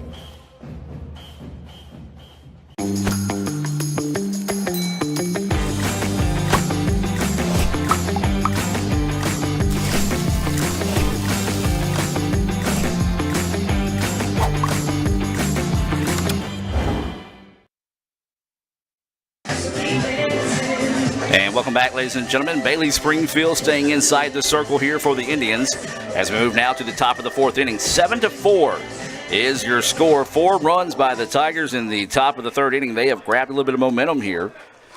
ICC scored 6 in the bottom of the first, 1 in the second. And that is your Sonic scoring update. Remind you they've got half-price slushes and shakes after 8 o'clock here in Fulton. So be sure and go by and grab one of those on your way out. If you hang around for a little while, grab supper while you're there as well. One of the proud sponsors of ICC Athletics here on Let'sGoICCTV.com. This is going to be Anna Kate Webb, who struck out in her first at-bat this afternoon. Shows bunt, lays it down, only one play, and it's going to be tossed over and put out. Nice play that time by Bailey Springfield. That was a lot more difficult than it looked that time, as she was having to go down and get the speedy Kate Webb out. Number 3, Paige Deal. Jones is up 2-0, still batting in the bottom of the first against Gulf Coast. 2-2, middle of the fourth, Colin and Pearl River. And your first final of the day, East Central defeats Hines 6-2. It's a Bank of Okolona scoreboard update, bankofokolona.com. So now we go back to the top of the lineup here, and this is going to be Paige Deal. 0 for 2 on the day. She did reach on an error, was left stranded in the first. That pitch across for a strike. She was technically put out 1-6-3 on a deflection on a line drive right back to the pitcher in her previous at-bat. That was in the third inning. That pitch missing low and outside for a ball. That was 2 quick outs there in the third inning. That it was a walk, a double, an error, a single, a hit by pitch, and another single. And when the dust finally settled on the third inning, Northeast had hung 4 runs on the board.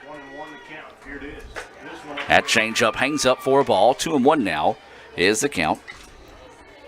So this is Paige Deal, the right fielder, at the plate here for the Tigers. Sun coming out and beaming down here on the ICC softball complex. An absolutely beautiful day for softball here between the rivals in the opening round of the playoffs. That pitch right across the corner for a strike. 2-2 now is the count. 2 balls, 2 strikes, 1 out and nobody on here for the Tigers. We're in the top of the fourth inning. ICC with a 7-4 lead. This is Paige Deal at the plate. Got to protect it here with a 2-2 count. Pitch coming. Outside, couldn't get her to chase one. Not a bad miss that time by Springfield after getting that corner painted the last time. See if you couldn't get her to chase one out of the zone. Good eye that time by Paige Deal, and the count goes full. 3 balls, 2 strikes, 1 out. So waiting the 3-2 pitch here. And that's going to miss outside for a ball. Well, if you're Springfield, you're just not getting those corners today from this home plate umpire. So you've got to kind of adjust and trust your defense, as you're going to have to throw a little bit of meat this afternoon for some strikes. And now this is going to be Austin Holden. She's 0 for 1 on the day with a walk. She did score a run, part of that 4-run third inning for the Tigers. So a runner on first. There is 1 out in the inning. That pitch right across the middle, as we said. Just a little bit of meat across that time for a strike. 0-1 is the count with 1 out and a runner on first. Springfield getting set to deliver. Change up. Falls off the table a little bit too soon. 1-1 now is the count. So 1 ball, 1 strike, 1 out and a runner on first. This is Austin Holden at the plate here for the Tigers. Tigers trying to rally. They scored 4 in the third. They trail 7-4. And this one put a charge into but pulled foul. And now 1-2 goes the count here on Austin Holden. And you got to remember is now this Tiger Ball Club, they can swing the bat for some power. 43 home runs on the year, 15 triples, 80 doubles. One of the top extra base hitting teams in the country. 1-2. Pitch coming, swung on and missed for strike 3. A big-time Renaissance Bank strikeout there, as Holden just could not find it.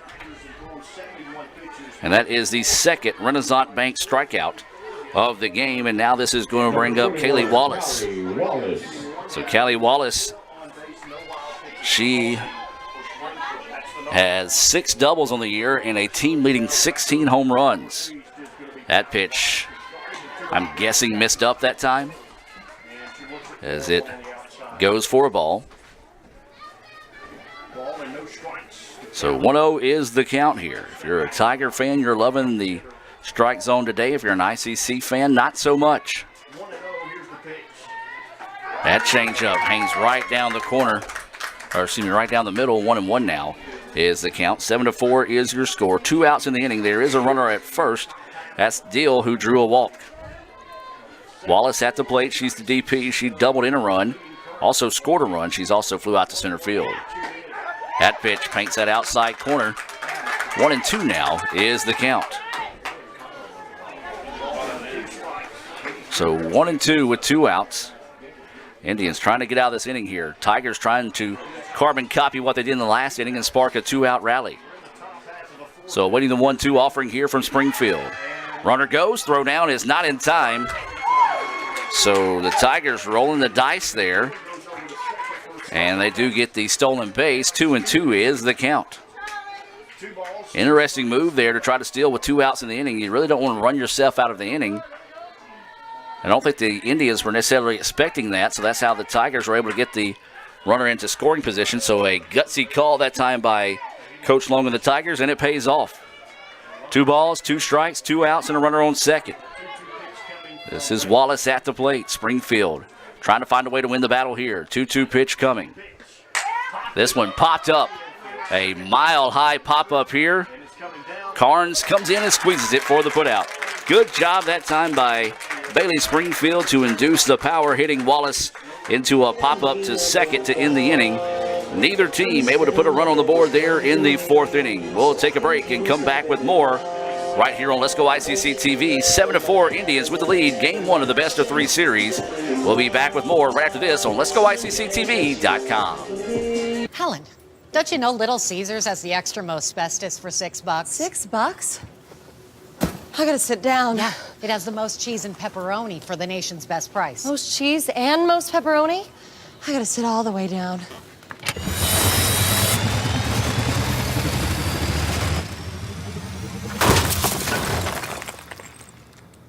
Get the most cheese and most pepperoni for the nation's best price. Little Caesars large $6 extra most bestest. Pizza. The longer a person has diabetes, the more likely they are to develop diabetic retinopathy. If left untreated, diabetic retinopathy can lead to blindness. That's why it's important for diabetics to have a comprehensive eye examination with dilation once a year.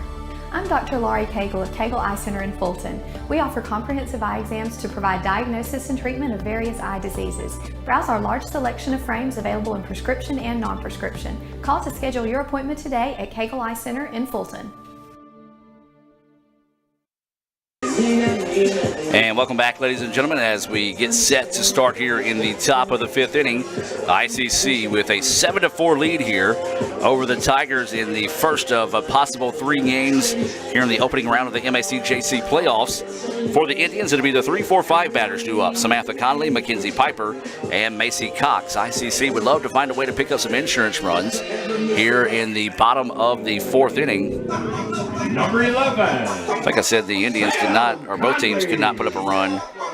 But I should say in back-to-back innings, neither team could put up a run as we're now in the bottom of the 4th. Pearl River and Colin tied at 2 through 4 innings. Jones is up 2-0 over Gulf Coast. That's after the first inning of play.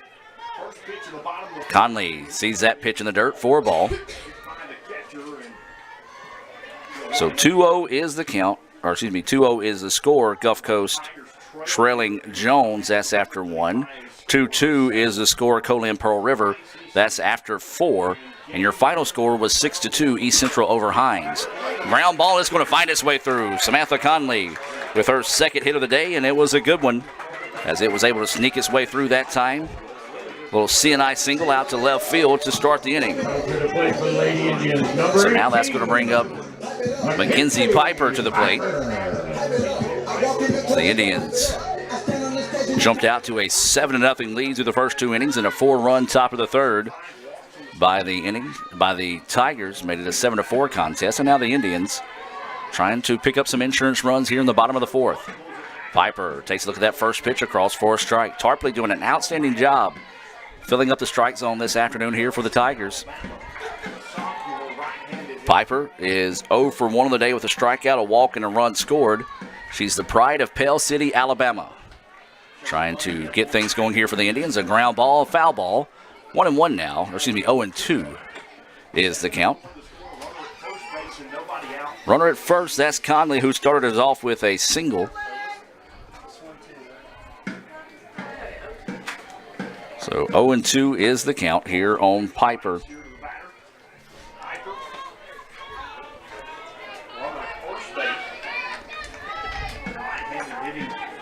So awaiting the 0-2 pitch here to Piper.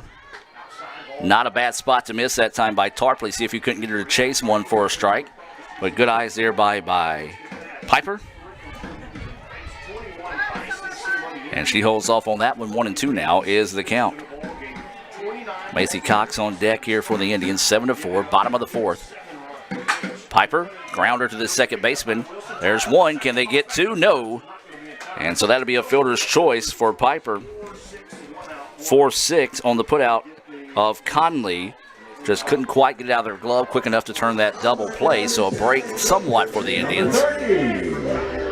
And so that does retire the leadoff runner in Conley. And now this is going to be Macy Cox. Macy is 1 for 2 on the day. She had an RBI single, scored a run. She also reached on an error but was left stranded in scoring position. That was back in the second inning. And so Cox will dig in after Piper reaches on a fielder's choice. She's over at first.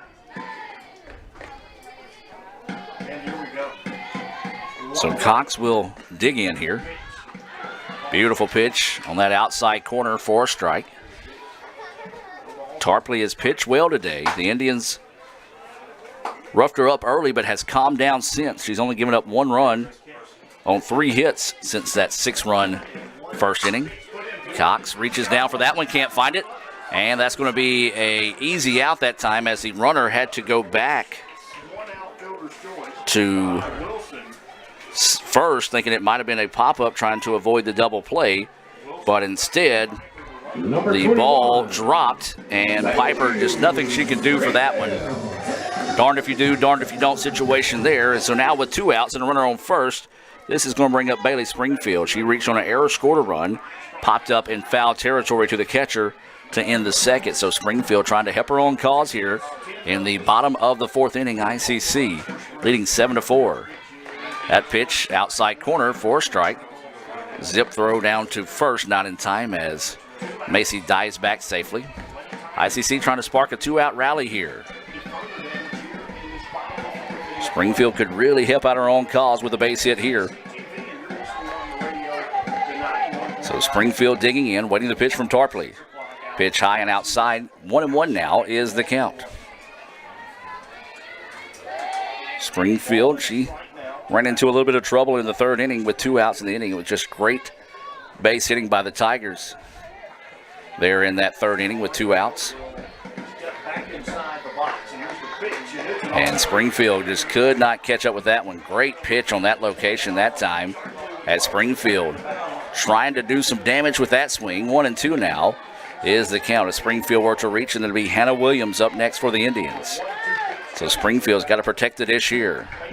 1-2 is the count. That pitch, missing low. Borderline pitch, just not going the way of the Tigers. 2-2 now is the count. One of the rare calls not going the way of the Tigers around the plate this afternoon. 2 balls, 2 strikes, 2 outs, and a runner at first. Springfield rips one, and that's going to be to the gap. And it's going to get past the left fielder. And Springfield's going to go in for a double. And then the throw to third gets away. But a big-time 2-out hit there. Let's take a look at that on the Little Caesars instant replay. A clutch 2-out hit there, just on a rope out to the gap in left field. And now this is going to be Hannah Williams coming to the plate. Boy, Hannah, if she can come up with a big-time 2-out hit here, would be big for the Indians. Runners at second and third with 2 outs. We saw the Tigers plate 4 with 2 outs in the third. The Indians trying to return serve here in the bottom of the 4th. Williams 2 for 2 on the day. She does have an RBI single and a run scored, part of that 6-run first inning. Runners at second and third here for Hannah Williams. Something down to the gap as that pitch drops in there for a strike. Center fielder playing her to the left, just to the left of second base, so she can get something down basically, if you're watching here over the head of the infield umpire at second, that would easily score 2 runs as the speedy Springfield at second. This pitch popped up. Center fielder is going to dance around and will camp underneath it for the putout. So she did try to pull it to that side of the field, just got underneath it, and a big time out there for the Tigers as they get no runs on 2 hits, no errors, and 2 left on base in scoring position here in the bottom of the 4th. We played 4. 7-4 is your score, ICC and Northeast. We'll take a break and be back with more right after this on Let'sGoICCTV.com. This broadcast on Let'sGoICCTV.com is presented by Renaissance Bank, Little Caesars, Food Giant, the Sonic of Fulton, your Etowah County Farm Bureau agent Joey Cox, the ICC BSU, Bank of Okolona, Legend Sports Grill, the ICC Wesley Foundation, Choice Palm, Kegel Eye Center, Tupelo Coca-Cola Bottling Works, the ICC Alumni Association, and the ICC Foundation. Sonic Nights is the highlight of the summer. Oh, yeah. There's probably some pretty big names here checking out these half-price floats. Oh, everyone who's anyone is here tonight. Look, there are those 2 guys. What are they famous for? Huh. I think for eating here all the time. Are we good at eating here or what? Oh, yeah. Yeah, come on.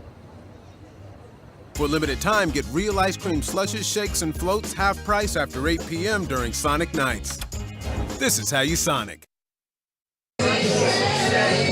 And welcome back to action now as we get set here for the top of the 5th inning. ICC with a 7-4 lead. ICC left 2 runners on in scoring position. Couldn't come up with some clutch 2-out hits there in the bottom of the 4th. That's not what we saw out of Northeast. They came up with some big-time clutch hits there in the top of the 3rd to be able to push across 4 runs with 2 outs in the inning to make it a 7-4 contest. For the Tigers, it'll be Castillo, Wilson, and Gerhardt due up. Castillo 0 for 2 on the day. She did reach on an error, scored a run.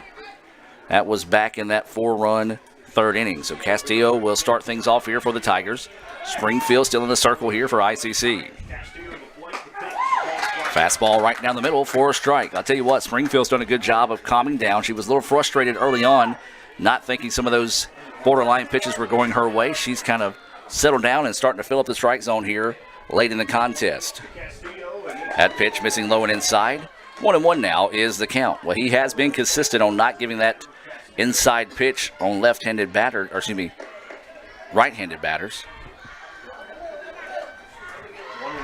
So 1-1 is the count.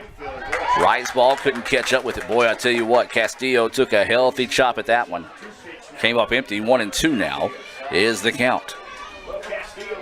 So Castillo, Wilson, and Gerhardt due up here for the Tigers in the top of the 5th. So Springfield getting set to go. Awaiting the 1-2 offering here from Springfield. And there's on the outside corner for strike 3. A beautiful Renaissance Bank strikeout. The 3rd of the game for Springfield. And now that'll bring up Wilson. Wilson had an RBI single, scored a run. She's also walked, so she's 1 for 1 with a walk. She was erased on a Little Caesars double play back in the 2nd when she reached on a walk. And so now Wilson will dig in here with 1 out and nobody on for the Tigers. Springfield's pitch up high for a ball. 1-0 is the count. Remind you, Game 2 coming your way Saturday at 1 o'clock. If you can't make it to the ballpark, it will be available here on the Red Channel. If you are planning to come to the ballpark, we do encourage you to come via the access road due to the festival going on around the square. A healthy swing and a miss that time by Wilson. 1-1 now is the count. But yeah, they have a festival up around the square, so we do encourage you to consider coming through the access road to help avoid any delays. Or you can come early enough tomorrow, enjoy the festival, and then come down to the ballpark. 1-1 pitch coming here. Inside, and he gives her that inside corner. A rare pitch on that inside corner, actually called a strike. 1-2 now is the count. So 1 ball, 2 strikes, 1 out, and nobody on here for the Tigers. Time is taken.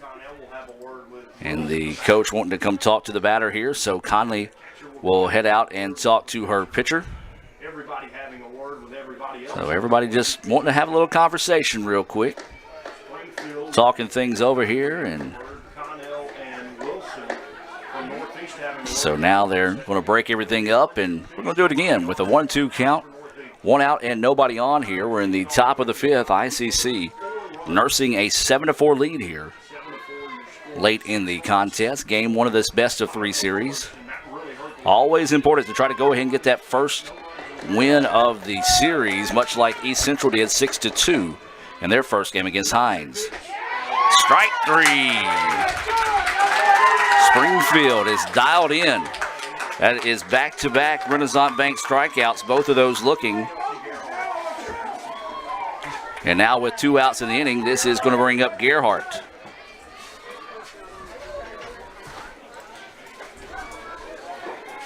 Nobody on, 2 outs.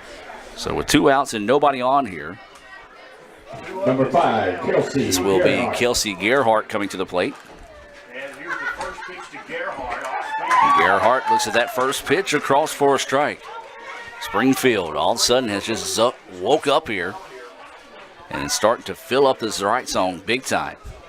0-1 is the count here to Gerhardt. There's a grounder right back up the middle. Return to sender and a good base hit there by Gerhardt. And that's going to be her first hit of the day. And a big-time 2-out hit there for the Tigers. The Tigers have done well with 2 outs today. And a clutch hit there by Gerhardt. Brianna Tarpley. And now this is going to bring up Tarpley. Tarpley has been a tough out today for the Indians. She's 2 for 2 with her last at bat had a 2-run single to highlight that 4-run top of the 3rd inning. And so she's going to try to keep this rally going here for the Tigers. 2 outs and a runner on first. Well, off-speed pitch falls off the table a bit too soon for a ball. 1-0 is the count. So, yep, Game 2 coming your way. Saturday at 1. Game 3, if necessary, will immediately follow. So 1-0 is the count. Runner at first.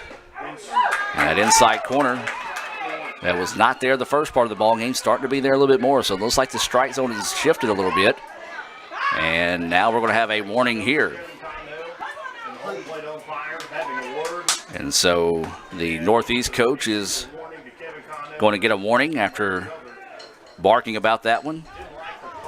Here's the thing. This late in the season, playoffs, you don't do that if you're the home plate umpire. You let them bark. It's the playoffs. So each team has had a warning today. And that might be kind of a sign that this home plate umpire likes to let everybody know he's here. So, yeah, I disagree with that warning there, with it being the opening round of a playoff game between rivals in an intense situation here. 1 ball, 1 strike, 2 outs, and a runner on first.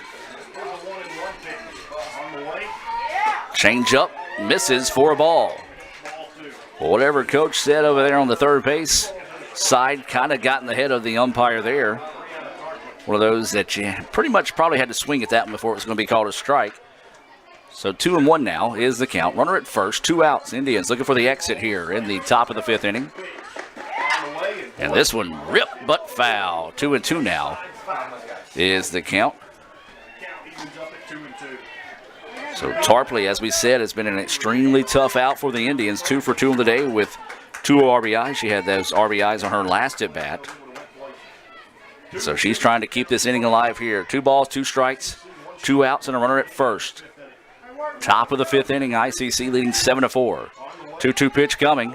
Swung on and missed for strike 3. Big time Renaissance Bank strikeout there for Bailey Springfield. She gets 3 in the inning. So no runs on 1 hit, no errors, and 1 left on base. Don't go anywhere, folks. We've got a high-tension ball game brewing here in Game 1 of the best-of-3 series. We'll take a break and be back with more right after this on Let'sGoICCTV.com. At Food Giant, serving you is our #1 priority. We offer the freshest produce, highest quality meats, tasty baked goods, and the best meats and cheeses in our deli department. At Food Giant, you'll always find a staff member eager to help you find exactly what you need. Freshness, variety, value. Shop Food Giant today with several locations in North Mississippi. I could get the extra most bestest with the most cheese and the most pepperoni for $6. Or I could get a pizza with less toppings for more money.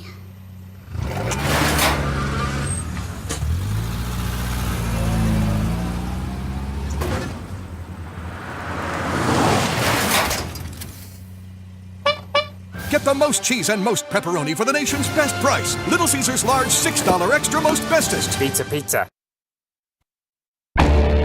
You could say it's about the clubs. You could say it's about the ball. You could even say it's about the course or the weather.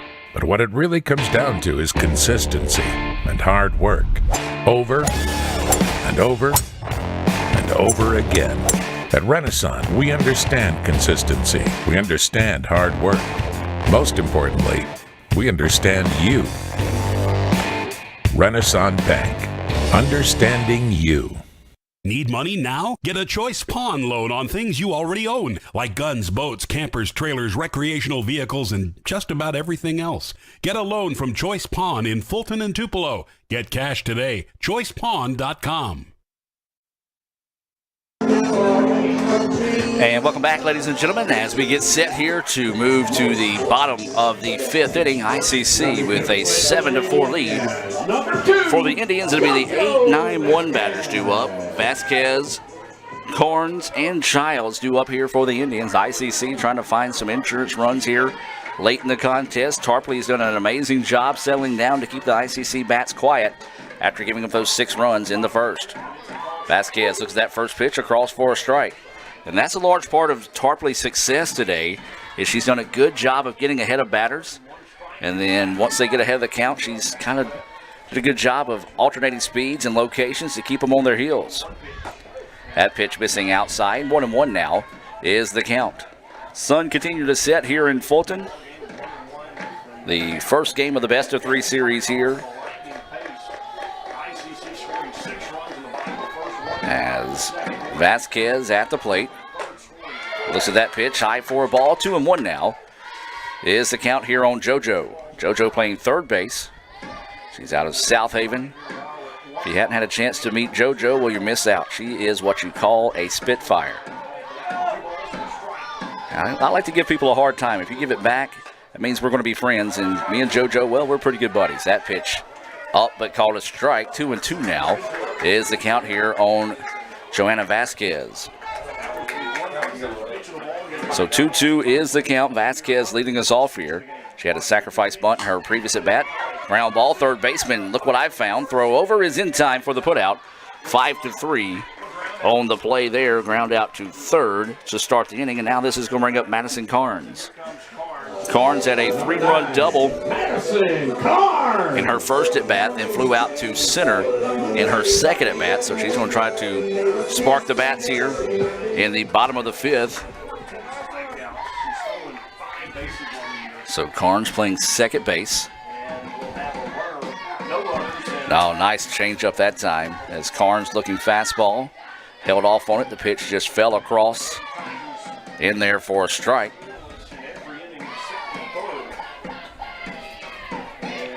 So awaiting the 0-1 pitch here with 1 out and nobody on. Carnes at the plate.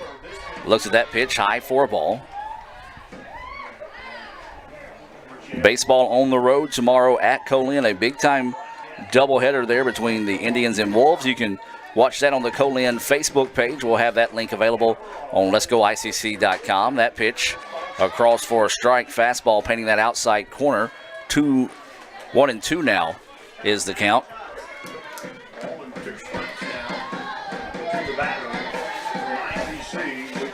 So awaiting the pitch here to Carnes.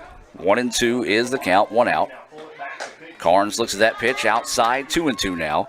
Goes the count here on Madison. Corey Childs is on deck. So Carnes awaiting the 2-2 offering here from Tarpley. 2-2 pitch, fouled off, out of play towards the basketball courts. And we'll do it again. We do want to remind you of one of the newest sponsors of ICC Athletics. That is the Legend Sports Grill. They're located pretty much over left center where you see Itawamba ad. If you were to go straight, you can run into it. They'll be open tonight till about 10 or 11 o'clock. You can go by and get some food, some of the coldest beverages in Itawamba County, as this pitch is down the line, but it's going to go foul. And we'll stay at 2-2. I know sometimes they play some of the ICC games over there at Legend Sports Grill. Hopefully got a few folks tuning in over there this afternoon, watching a classic here between the rivals. ICC and Northeast game, one of the best of 3 series here on Let'sGoICCTV.com.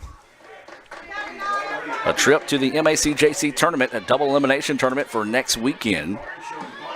2-2 is the count. Carnes looks at that pitch, high and outside. 3-2 now goes the count. For ICC, if they're able to win this best of 3 series, they will actually host the state tournament. But a long way to go before we get there. We're in the bottom of the 5th. Carnes dribbles one. Third baseman, nice diving stop. The throw over is in time for the putout. Nice play over there at third base. Fell to her knees. Quickly sprung up and throw it over for the putout. 5-3. That's Lexi Brazil, the flex player. So now with 2 outs, this is going to bring up Corey Childs. Childs is 1 for 2 on the day. She does have a single, a stolen base, and a run scored. She's also walked and struck out. And so Corey, with nobody on and 2 outs, trying to spark the bats here for the Indians. Looked like she was going to lean down and bunt. Boy, a beautiful pitch. Do not know where that one missed, as that one looked good out of the hands of Tarpley, but I think it even crossed up the home plate umpire enough that he didn't know to pull the trigger on that one for a strike. So break for the Indians. 1-0 is the count, 2 outs. 7-4 is the lead. That one right down the middle for a strike, even to the count now at 1-1 here on Corey Childs, the center fielder out of New Site. Corey won the Business and Accounting Award on Honors Night. A couple of awards for Honors Night. She was unable to attend, so she was given those awards during one of our games here at the ballpark. And so Corey not only getting it done on the diamond, also getting it done on in the classroom as well. Ground ball, third baseman with it. Throw over is in time. Got her by a step. Thought the hesitation there might have been able to give Corey a chance to reach there, but a nice job on a 3-up, 3-down inning. All 3 of those putouts by the third baseman, Brazil, who ties a world record for most putouts in an inning. As we've played 5, ICC leads at 7-4. We'll take a break and be back with more right after this on Let'sGoICCTV.com. This broadcast on Let'sGoICCTV.com is presented by Renaissance Bank, Little Caesars, Food Giant, the Sonic of Fulton, your Etowah County Farm Bureau agent, Joey Cox, the ICC BSU, Bank of Okolona, Legend Sports Grill, the ICC Wesley Foundation, Choice Palm, Kegel Eye Center, Tupelo Coca-Cola Bottling Works, the ICC Alumni Association, and the ICC Foundation. Today, you are connected more than ever. Your friends, your family, your life. Having a partner that understands banking is what you do on your time, anywhere you like. It's about being connected, which is easy with convenient locations in your community. Understanding that sometimes you need to speak to real people with real answers. Banking partners with the services you desire, who understand how you want to bank. Renaissance Bank, understanding you. And welcome back as we move now to the top of the 6th inning. This one's still in doubt. ICC with a 7-4 lead. It was all ICC early. They scored 6 runs in the first, 1 in the second, and then 4 runs with 2 outs in the third inning made it a 7-4 contest. ICC and Northeast have traded scoreless innings in the 4th and 5th inning, and now the Tigers trying to spark something here late in the contest. It'll be the 8-9-1 batters due up here for the Tigers. And this is going to be Elizabeth Van Manning, the catcher, coming to the plate. She's 0 for 2 on the day. A pop-up to short and a pop-up to to first in foul territory into the third. And so she's going to try to redeem herself here with a 0-2 at bat so far. Change up, hangs up for a ball. 1-0 now is the count.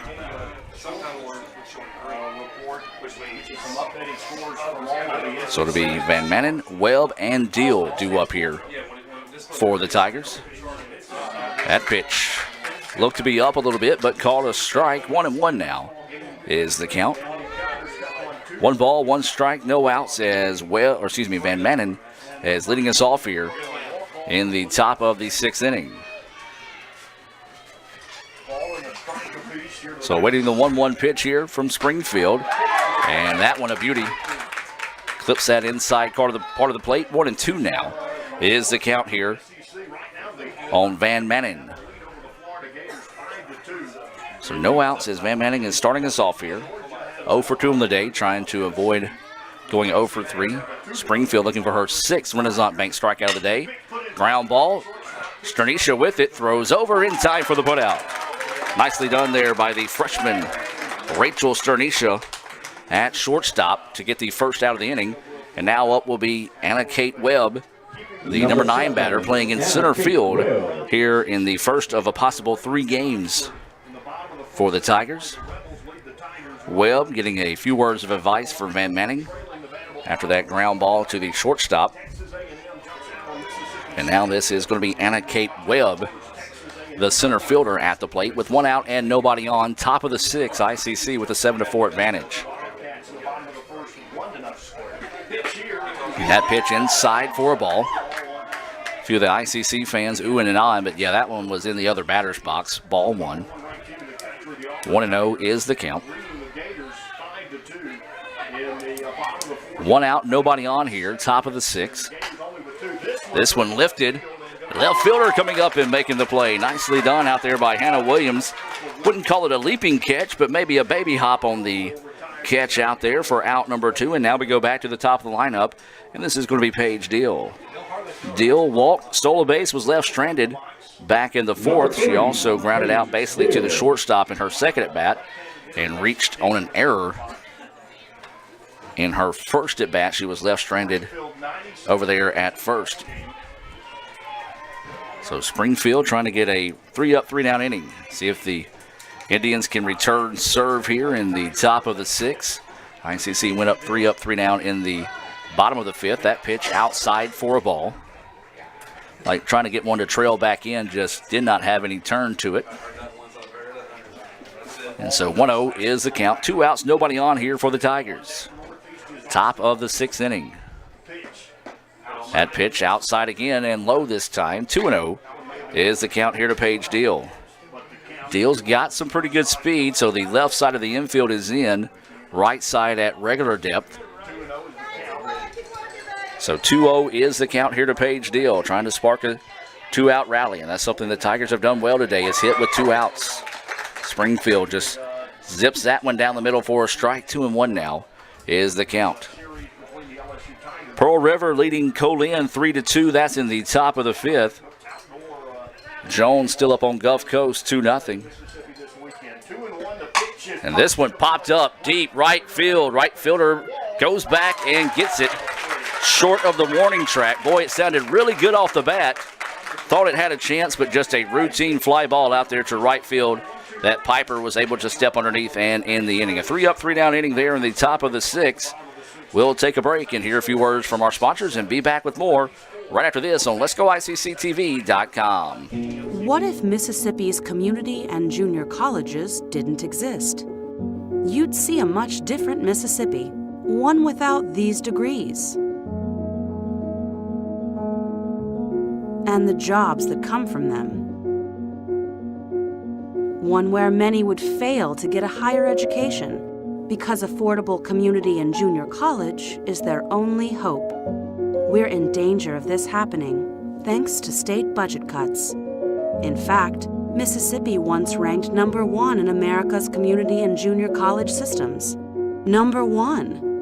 But now has slipped out of the top 10, way out, which is already a consequence of budget cuts. So, what if community and junior colleges didn't exist? If budget cuts continue, we may well find out. Contact your legislator and tell them to support Mississippi's community and junior colleges. Need money now? Get a Choice Pawn loan on things you already own, like guns, boats, campers, trailers, recreational vehicles, and just about everything else. Get a loan from Choice Pawn in Fulton and Tupelo. Get cash today. ChoicePawn.com. And welcome back, ladies and gentlemen, as we get set here for the bottom of the sixth inning. It'll be the 2-3-4 batters due up. Meg Sullivan, Sam Conley, and Mackenzie Piper. We do have a couple of scoreboard updates. 3-2 Pearl River over Colean. That's in the top of the fifth. And in the top of the fourth, 2-0 Jones County over Gulf Coast. That first pitch missing high for a ball. Meg Sullivan on the afternoon, 1 for 3. She had an RBI single, stole a base, and scored a run in the first. Flew out to right and flew out to center to end the third inning. This is her first game back since being injured in that Gulf Coast series. That pitch missing low and outside, 2-0 now is the count to Meg Sullivan. Of course, a sophomore out of Springville, Alabama. She did not want to finish her career here at ICC on the sideline. She's got a pretty big brace and harness on her arm, and that was going to be a nice stop at second. Will the throw be in time? Yes, it will. Great play over there at second base to rob Springfield of a base hit. That was Shakira Wilson diving down and being able to get the throw in time to get out Sullivan. So a big out there to start the inning, as that looked like it was going to sneak through for a base hit. That one had no eyes as Wilson was able to make the diving stop. And now this is going to bring up Samantha Conley. Conley 2 for 3 on the day. She had a double and a run scored. She's also singled. That pitch across for a strike. She struck out in her first at-bat, doubled and singled, but she was erased on a fielder's choice back in the fourth. Like she was shaken up back in the second inning when she scored on a run. A little slow coming back out to the field as that pitch across for a strike. The throw back hits the bat and knocks it out of the hand of Conley. So 0-2 now is the count. Balls in 2 strikes. Nobody on and 1 out. Hit by pitch.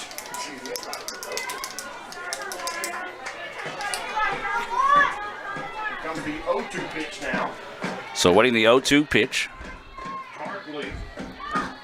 And this one fouled off here. But we'll stay at 0-2. So Conley, and then it'll be Mackenzie Piper on deck for the Indians. 0-2 is the count. 1 out, nobody on here. Bottom of the sixth, ICC with a 7-4 lead. Swing and a miss, a big-time strikeout there. And Tarpley gets the second out of the inning.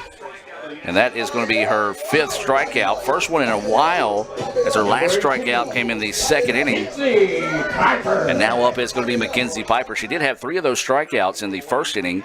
But ICC, tell you what, if you tell them, hey, you're going to strike out 3 times in an inning but score 6 runs, they'll take it every time. So Piper will dig in. And that first pitch, a beauty. Wow. I guess they's going to miss outside. A good-looking pitch by Tarpley, called a ball.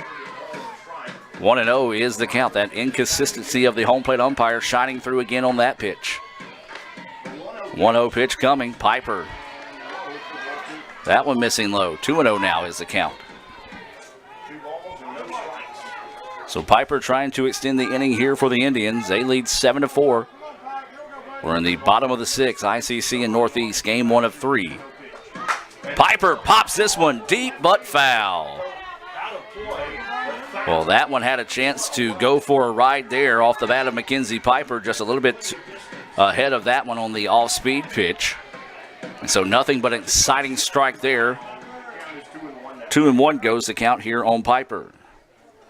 Piper did reach on a fielder's choice, was erased on a fielder's choice. She struck out and has walked. Beautiful pitch across for a strike. 2-2 now is the count. 2 balls, 2 strikes, 2 outs. Bottom of the sixth, ICC with a 7-4 lead. I do welcome those that are watching here on Let'sGoICCTV.com. Hit us up on Twitter.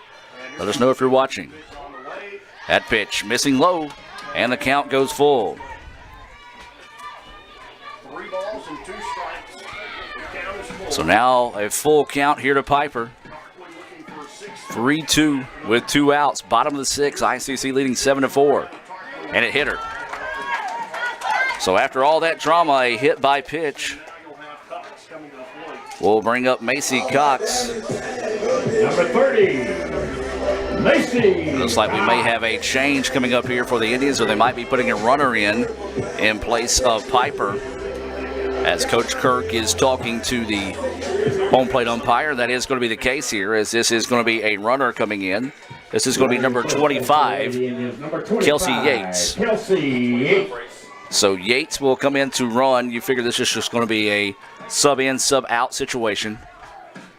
So we want to get a little bit extra speed on the bases here to see if they can pick up an insurance run. Macy Cox is 1 for 3 on the day. She had an RBI single and scored a run back in the first, reached on an error, was left stranded in scoring position, reached on a fielder's choice in the fourth and was left in scoring position. So the Indians have not been able to come up with some clutch hits here late in the contest.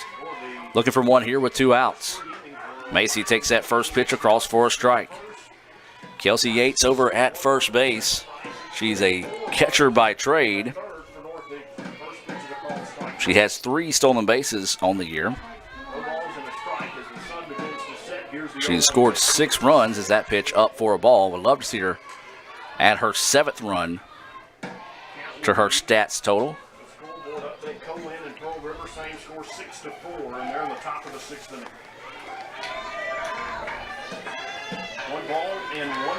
So waiting the 1-1 pitch here. Outside. Throw to second, gets into the outfield. And that's going to be a stolen base. A little delayed on the swing that time by Macy Cox. So that goes for a strike.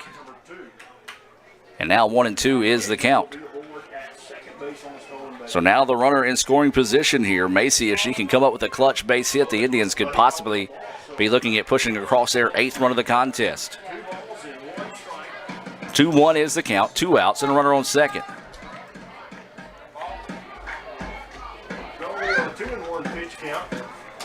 And now they're going to have a chat with not really knowing what the call was. She swung at the pitch, so it should be a strike. The throw was to second. Well, it was a delayed swing, and wow, that's terrible. Absolutely, that's JUCO, baby, right there. A clear swing at the ball. The home plate umpire. Well, I tell you what, he needs to go visit one of our sponsors, Kegel Eye Center. He can give a call to 862-EYES, 862-EYES. He can go get his eyes checked because that was clearly a swing and a miss by Macy Cox. And since we've got a little break in the action, let's hear from Kegel Eye Center. I'm Dr. Laurie Kegel of Kegel Eye Center in Fulton. We offer comprehensive eye exams to provide proper diagnosis and treatment of various eye diseases. Browse our large selection of frames available in prescription and non-prescription. Call to schedule your eye appointment today at Kegel Eye Center in Fulton. And welcome back as Coach Long still letting the umpires know his thoughts on the situation. And Coach Long, I have to say this, you've got every right in the world to have your say-so here. As that one, wow. Sheila Runnels checking in, watching tonight's game on Let'sGoICCTV.com. I'm pretty sure Sheila also saw that swing and a miss there, so we do appreciate Sheila and the rest of everyone tuning in here on Let'sGoICCTV.com. So a break there for the Indians, as that was clearly a swing and a miss. 2-1 though will stay the count with a runner at second. And this pitch popped up. Left fielder should be able to camp underneath it, and she will for the putout. So really no damage done after that missed strike call. And so the Indians leave another runner stranded in scoring position. They've left 4 stranded in scoring position. We've played 6. ICC leads it 7-4. We'll take a break and be back with more right after this on Let'sGoICCTV.com. So you took Little Caesars Extra Most Bestest pizza that has the most cheese and pepperoni at the nation's best price and then stuffed more cheese into the crust? Yep, it's got 3 feet of cheese stuffed in the crust. Huh. They added more cheese to the pizza with the most cheese. They added more cheese to the pizza with the most cheese. They added more cheese to their pizza with Poor the guy. most cheese. Couldn't wrap his mind around all that cheese. They added. Get a large Little Caesars Extra Most Bestest stuffed crust pepperoni pizza for $9. Pizza. When I think of potential, I think of a matchstick. When a matchstick reaches its potential, it releases a flame that ignites everything around it. 2018 brings new potential for you and your life at Itawamba Community College, where you are each empowered to do great things. You can be better, accomplish more, and live a life that is above the bar. Your potential is here. Need money now? Get a Choice Pawn loan on things you already own, like guns, boats, campers, trailers, recreational vehicles, and just about everything else. Get a loan from Choice Pawn in Fulton and Tupelo. Get cash today. ChoicePawn.com. And welcome back. We have a new first baseman in the game. That's going to be number 22, Shelby Newsom. New left fielder is going to be number 8, Haley Reed. And so those are your Choice Pawn position changes. Only those two changes so far here defensively for the Indians.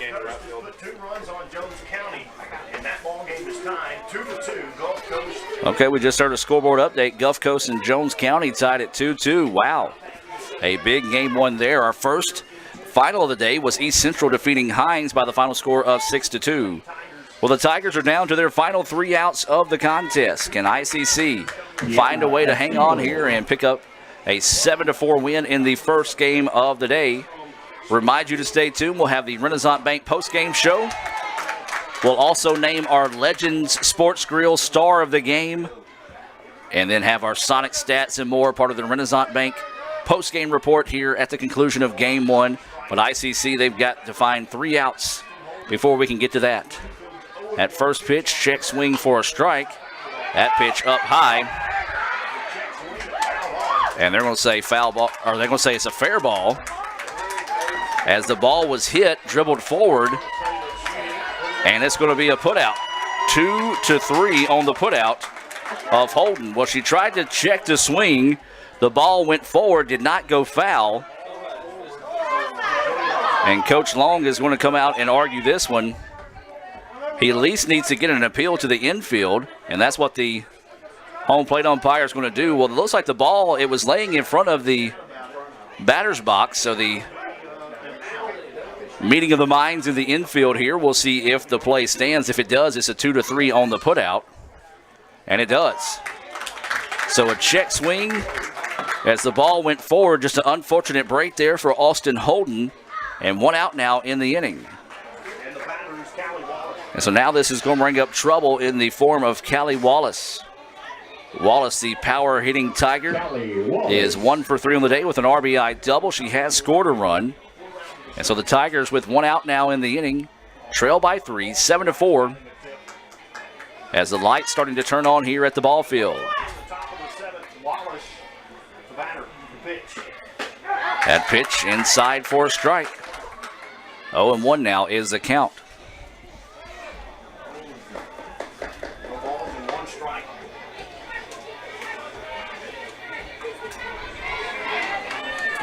So 0-1 is the count here to Wallace, the DP. Waits on that changeup and delivers a base hit out to center field. Nice at bat that time by Wallace, her second hit of the game. She just laid back, waited on it, and just put it out there to center field. So a 1-out hit now, and that's going to bring up Tiana Castillo. Castillo coming to the plate.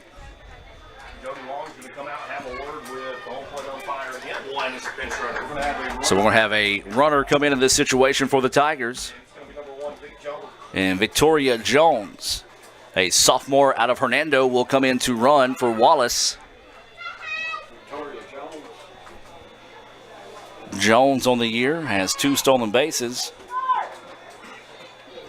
Running at first base. She has scored 13 runs on the year, so she does have some pretty good speed over there at first base. So Jones will head over to first to replace Wallace on the bases after a nice base hit right back up the middle by Wallace. And now this is going to bring Castillo to the plate. She struck out looking, reached on an error, scored a run, and then also popped up to the pitcher to end the first inning. So with one out and a runner on first, the Tigers trying to spark a rally here in the top of the seventh. The Indians trying to find a way to hang on here in game one. And that's going to be a put in play, and it's going to go for a base hit. And so now the Tigers have the tying run coming to the plate after back-to-back singles. And tough situation going here now, and this is going to be Wilson coming to the plate. And so we'll have another run come in this situation. This is going to be Rebecca Sheffield. Will come in to run. For Northeast, number 12, Rebecca Sheffield. So Sheffield entering to run. And now the tying run is at the plate for the Tigers. High drama here in the top of the seventh inning. Shakira Wilson. And this is going to be the second baseman, Shakira Wilson, coming to the plate. She's 1 for 2 on the day. She has an RBI single and a run scored. She's struck out looking and has walked. That first pitch missing high for a ball. 1-0 is the count. Well, you don't expect anything less when the rivals get together, especially in a clutch situation like this. Looks like Olivia Burns is going to head to the bullpen to start getting loose. And that pitch missing outside. 2-0 now goes the count here to Shakira Wilson, the second baseman. Well, she does represent the tying run here with one out in the inning.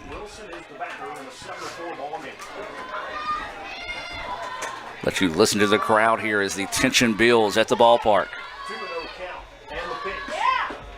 That pitch missing low, ball 3. So all of a sudden, Springfield just cannot find the strike zone. And so 3-0 is the count. Tying run is at the plate. One out here in the top of the seventh. Waiting the 3-0 pitch here. On its way, and that one right down Broadway for a strike. Taking the whole way that time was Wilson.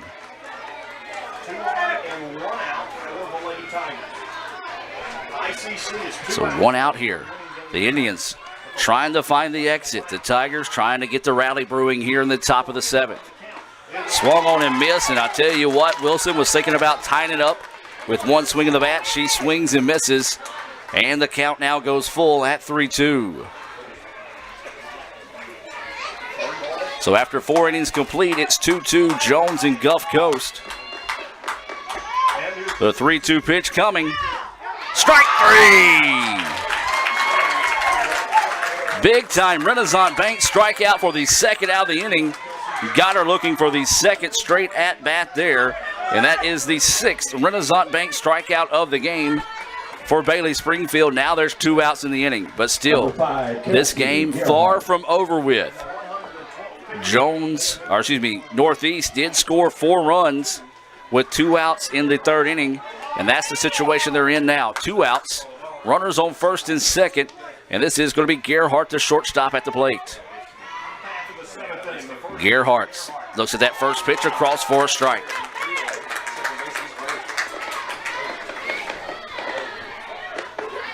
The lights are on here at the ballpark. Top of the 7th, 2 outs. Tying run is at the plate for the Tigers. Awaiting the pitch here. 0-1 is the count. Dribbler up the middle. Shortstop gets it, and that'll do it. The Indians hang on to pick up a big win here in Game 1 by the final score of 7-4. What an exciting Game 1 it's been here in this one. Remind you, Game 2 will be coming your way on Saturday at 1 o'clock here in Fulton. We're going to take a break and come back with the Renaissance Bank postgame report. ICC picks up a thrilling 7-4 win here in Game 1 of the Best of 3 series. This broadcast on Let'sGoICCTV.com is presented by Renaissance Bank, Little Caesars, Food Giant, the Sonic of Fulton, your Etowah County Farm Bureau agent Joey Cox, the ICC BSU Bank of Okolona, Legend Sports Grill, the ICC Wesley Foundation, Choice Pawn, Kegel Eye Center, Tupelo Coca-Cola Bottling Works, the ICC Alumni Association, and the ICC Foundation. Hey Mississippi, let's fill the gap. Did you know Mississippi's community and junior colleges fill the gap between high school and skilled careers? Or that community and junior colleges are also a great value to students? It's true. Not only can they get degrees in these fields, they can actually afford the tuition to get them there. And did you realize that 96% of the state's community and junior college students are Mississippians? Not only that, they tend to stay in the state when they're done with college. And the more students that do so, the more skilled workers we'll have to fill the gap for jobs. And the more people to fill the job gaps, the more money stays in the state. Plus, the value of community and junior colleges in Mississippi is unbeatable. For every dollar the state puts into community and junior colleges, it gets $4.86 back, an almost 5-to-1 return on investment. So, come on, Mississippi. Contact your legislator and tell them to support Mississippi's community and junior colleges. And let's fill the gap.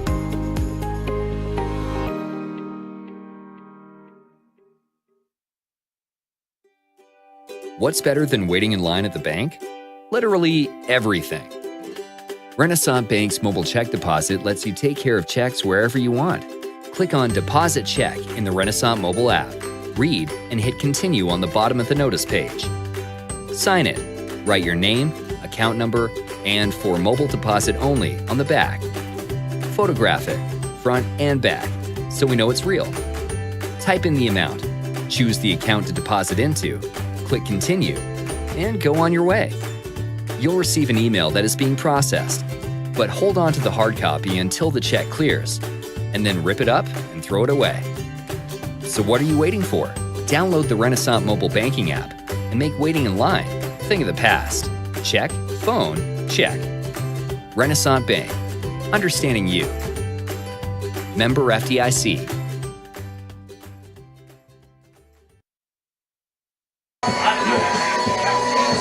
And welcome back to the Renaissance Bank post-game report. ICC picks up the win here in the first of 3 games this the first of the best of 3 series here between ICC and Northeast. Let's take a look at some highlights from today's game and go over today's Sonic stats. And let's start with Northeast. Northeast falls to 26 and 20. And it was Paige Deal, the right fielder. She was 0 for 3 on the day. She did have a walk. Alston Holden was 0 for 3 with a run scored. She also had a walk. Carly Wallace was 2 for 4 with a run and an RBI. Victoria Jones came in to run. She did not score. It was Tiana Castillo. She was 1 for 4 with a run scored. Rebecca Sheffield came in to run. She did not score. Shakira Wilson was 1 for 3 with a run scored, an RBI, and a walk. Kelsey Gerhardt was 1 for 3 with no runs and no RBIs. Brianna Tarpley, the pitcher, she was 2 for 3 with 2 RBIs on the day. A good day at the plate there for the pitcher. Lizzie Van Manen, she was 0 for 3. Anna Kate Webb 0 for 3.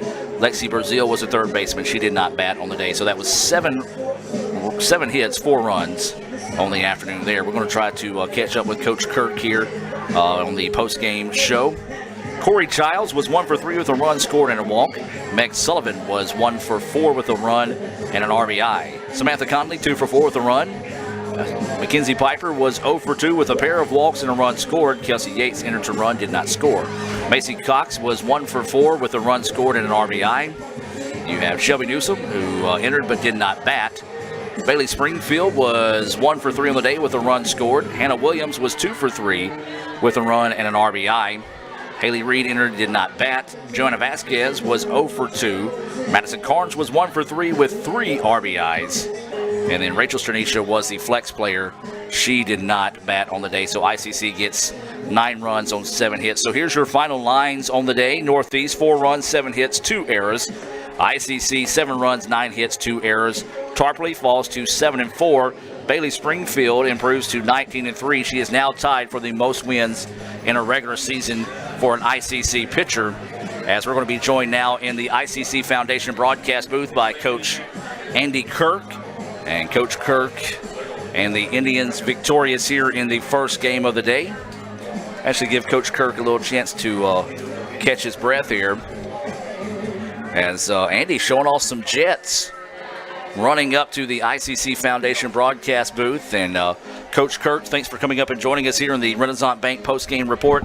ICC wins the first game of the best-of-3 series by the final score of 7-4. We're going to go through those Little Caesars highlights once again here as we talk to Coach Kirk. Coach, big inning to start the game. You've got 6 runs in the first inning. Just talk about being able to come up and get those 6 runs early. That was huge, for us to just come out, out of the chute there, and because Tarpley threw well, and she just got stronger as the day went. We know Northeast. That's it. We know Northeast. They swing the bats well. They don't have the highest, batting average. They're close to us on that, but they have a lot of extra base hits, and they rely on, getting people on and then getting that big hit. So we knew they were going to have a fight in them, and just scoring those 6 runs early. We played the way that we play. Had some 2-out hits and just put the pressure on them, and just pulled it out there. Good to see former ICC All-American Alex Brown having a great season at UNA this year, coming out to support the Indians today. Andy. Strike zone today was a little confusing for both teams, but the main thing you want is consistency on both sides of the plate. You got consistently inconsistent today, but Bailey Springfield coming out, getting the job done, scattered 7 hits. She did give up 4 runs, 3 of those earned, but she did strike out 6. So Bailey showing off that heart of the champion, battling back, getting stronger late in the game. Exactly right. That's what Coach Long and I were talking about after the game. He does a great job with his program, and we've known each other almost 40-something years. That's showing our age, I guess, a little bit. But he, this is supposed to be a really good umpiring crew, and they were just, he was a little inconsistent back there today, both ways, and it kind of changed as the game went on. I thought their pitcher, after that first couple innings, she really found a rhythm with his zone, and we didn't find the kind of rhythm we needed. It kind of jumped around a little bit, and just kudos to Bailey. She got to throw a few innings earlier in the week against Southwest Tennessee, but then she didn't get to pitch against Meridian, and still got a little bit of that soreness in her ankle from fouling that ball off. And this is a great gutsy performance, and we make a couple plays there. We probably hold them to 1 run, but you just gotta you got to watch who you're pitching to in their lineup. When they give you outs, you got to take the outs. And, our kids just fought, and I just wish we could have extended that lead a little bit. But, kudos to Tarpley. She just held us at bay, and we never got that 2-out hit after the second inning. Absolutely. When you talk about Bailey battling through that ankle injury, got Meg Sullivan back tonight, first time back since that Gulf Coast series. Mez goes 1 for 4 with a run scored and an RBI. You just like having her back in the lineup because the team just seems to play with a little bit more confidence knowing you got your leading batter back in the lineup.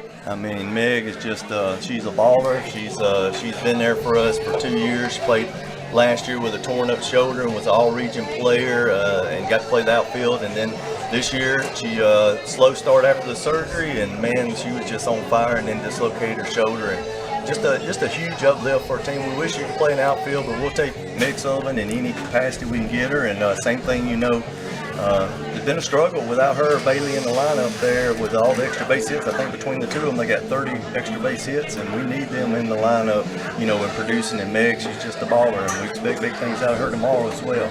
Speaking of former players, see Chicken is out there. So you got to feel good seeing some of these alumni coming back. That's one thing you said. A great crowd, great support for this ball club. They come out, fought to the end for a 7-4 win. We've got to name our legend, Sports Grill legend of the game, and I'm going to go with Madison Carnes, a 3-run bases clearing double that ends up being the difference in the game today. So a big time clutch hit there for a sophomore in a big time situation. Madison Carnes, she's our rock on defense. She does have some errors, but when she's not on the field defensively, you just see it in all the other kids' faces. They just don't have the confidence, and then when she produces at the plate. She's been scuffling the last couple of weeks, but she's got big hits for us all year, and I think she likes playing against Northeast. I mean, she hit a home run last year, and she had some good games against Northeast, and we expect that out of her. You know, every time out, you know, you just take the offense you can get and know she's going to play steady defense. But, yeah, just like it's been all year, I mean, we got several former players here. It's got several former players' parents here. I mean, I know our crowd was hurt a little bit tonight with all the rain. Moved a lot of high school games. The playoff games got moved to the night that would have been over last night and stuff. So I expect we'll have a huge crowd out here tomorrow. It's going to be fun, and it's great to always see the alumni giving back with their time, you know, to come and support the girls. And our girls, they feed off that as well. They love it, and hopefully we'll have a bunch show up tomorrow as well. I know there's a lot watching online today that weren't able to travel, so hopefully they'll come on out and watch us tomorrow. We do remind you, if you do plan on traveling to the park tomorrow, go by the access road. There's a festival uptown, so that square and Main Street is cut off there. Andy, no rest for the weary. You want to celebrate this one for the next few minutes and then get ready for Game 2. Talk about mindset and what we can expect in Game 2 tomorrow. Yeah, you get to sleep on it and you get to enjoy it for a few hours, but then we know it's going to be a dogfight when we wake up in the morning. We got to be focused. We'll go with Olivia Burns in Game 1, and we expect great things out of her. We know Tarpley and the rest of their bullpen's ready. They got 4 other pitchers out there that might come at any time, and with the format the way it is, you know, Northeast will be the home team for Game 1 tomorrow. So that's a little nuance. It's kind of weird that you're playing at home and you got to look at that you're the guest, and it is an advantage. But then, you know, we will be, if there's an if game, we'll be home again. But that's you know, Northeast not going to quit. They never do. This rivalry, I mean, anything can happen tomorrow. So our kids got to come out and be ready to play from the first pitch. Well, Andy, congratulations on the 7-4 win here in the first of a possible 3 games of this best-of-3 series, the opening round of the MACJC playoffs. Let's go ahead and end this thing tomorrow with a win in Game 2. Oh, that would be wonderful to go ahead and do it, but we know we'll have to earn it. You know, they're not going to give us anything, and it's going to be tough. And just roll Tribe. And that's going to wrap us up here in the Renaissance Bank post-game report. We want to thank Coach Andy Kirk for coming up and talk to us here. ICC wins Game 1 of this best-of-3 series by the final score of 7-4. Other finals today, East Central defeats Hines by the score of 6-2. Last time we checked, it was 2-2 Jones and Gulf Coast. That was in the 5th. And then I think it was 6-4 Pearl River over Colin. That was in the 5th. That game should have been final by now. We'll try to get some of those updated tomorrow for you as we get ready for the Choice Pond pregame show. Game 2 coming your way at 1 o'clock here from Fulton. $5 to get in. You get in for the full day. Come and support the Indians and help cheer them to victory, as that's going to do it for Game 1 today here, the best-of-3 series. For Coach Andy Kirk, Lee Adams, and Raphael Henry, I'm Adam Gore. We'll see you next time here on Let'sGoICCTV.com. This broadcast on Let'sGoICCTV.com is presented by Renaissance Bank, Little Caesars, Food Giant, the Sonic of Fulton, your Etowah County Farm Bureau agent, Joey Cox, the ICC BSU, Bank of Okolona, Legend Sports Grill, the ICC Wesley Foundation, Choice Pond, Cagle Eye Center, Tupelo Coca-Cola Bottling Works, the ICC Alumni Association, and the ICC Foundation. When I think of potential, I think of a matchstick. When a matchstick reaches its potential, it releases a flame that ignites everything around it. 2018 brings new potential for you and your life at Itawamba Community College, where you are each empowered to do great things. You can be better, accomplish more, and live a life that is above the bar. Your potential is here.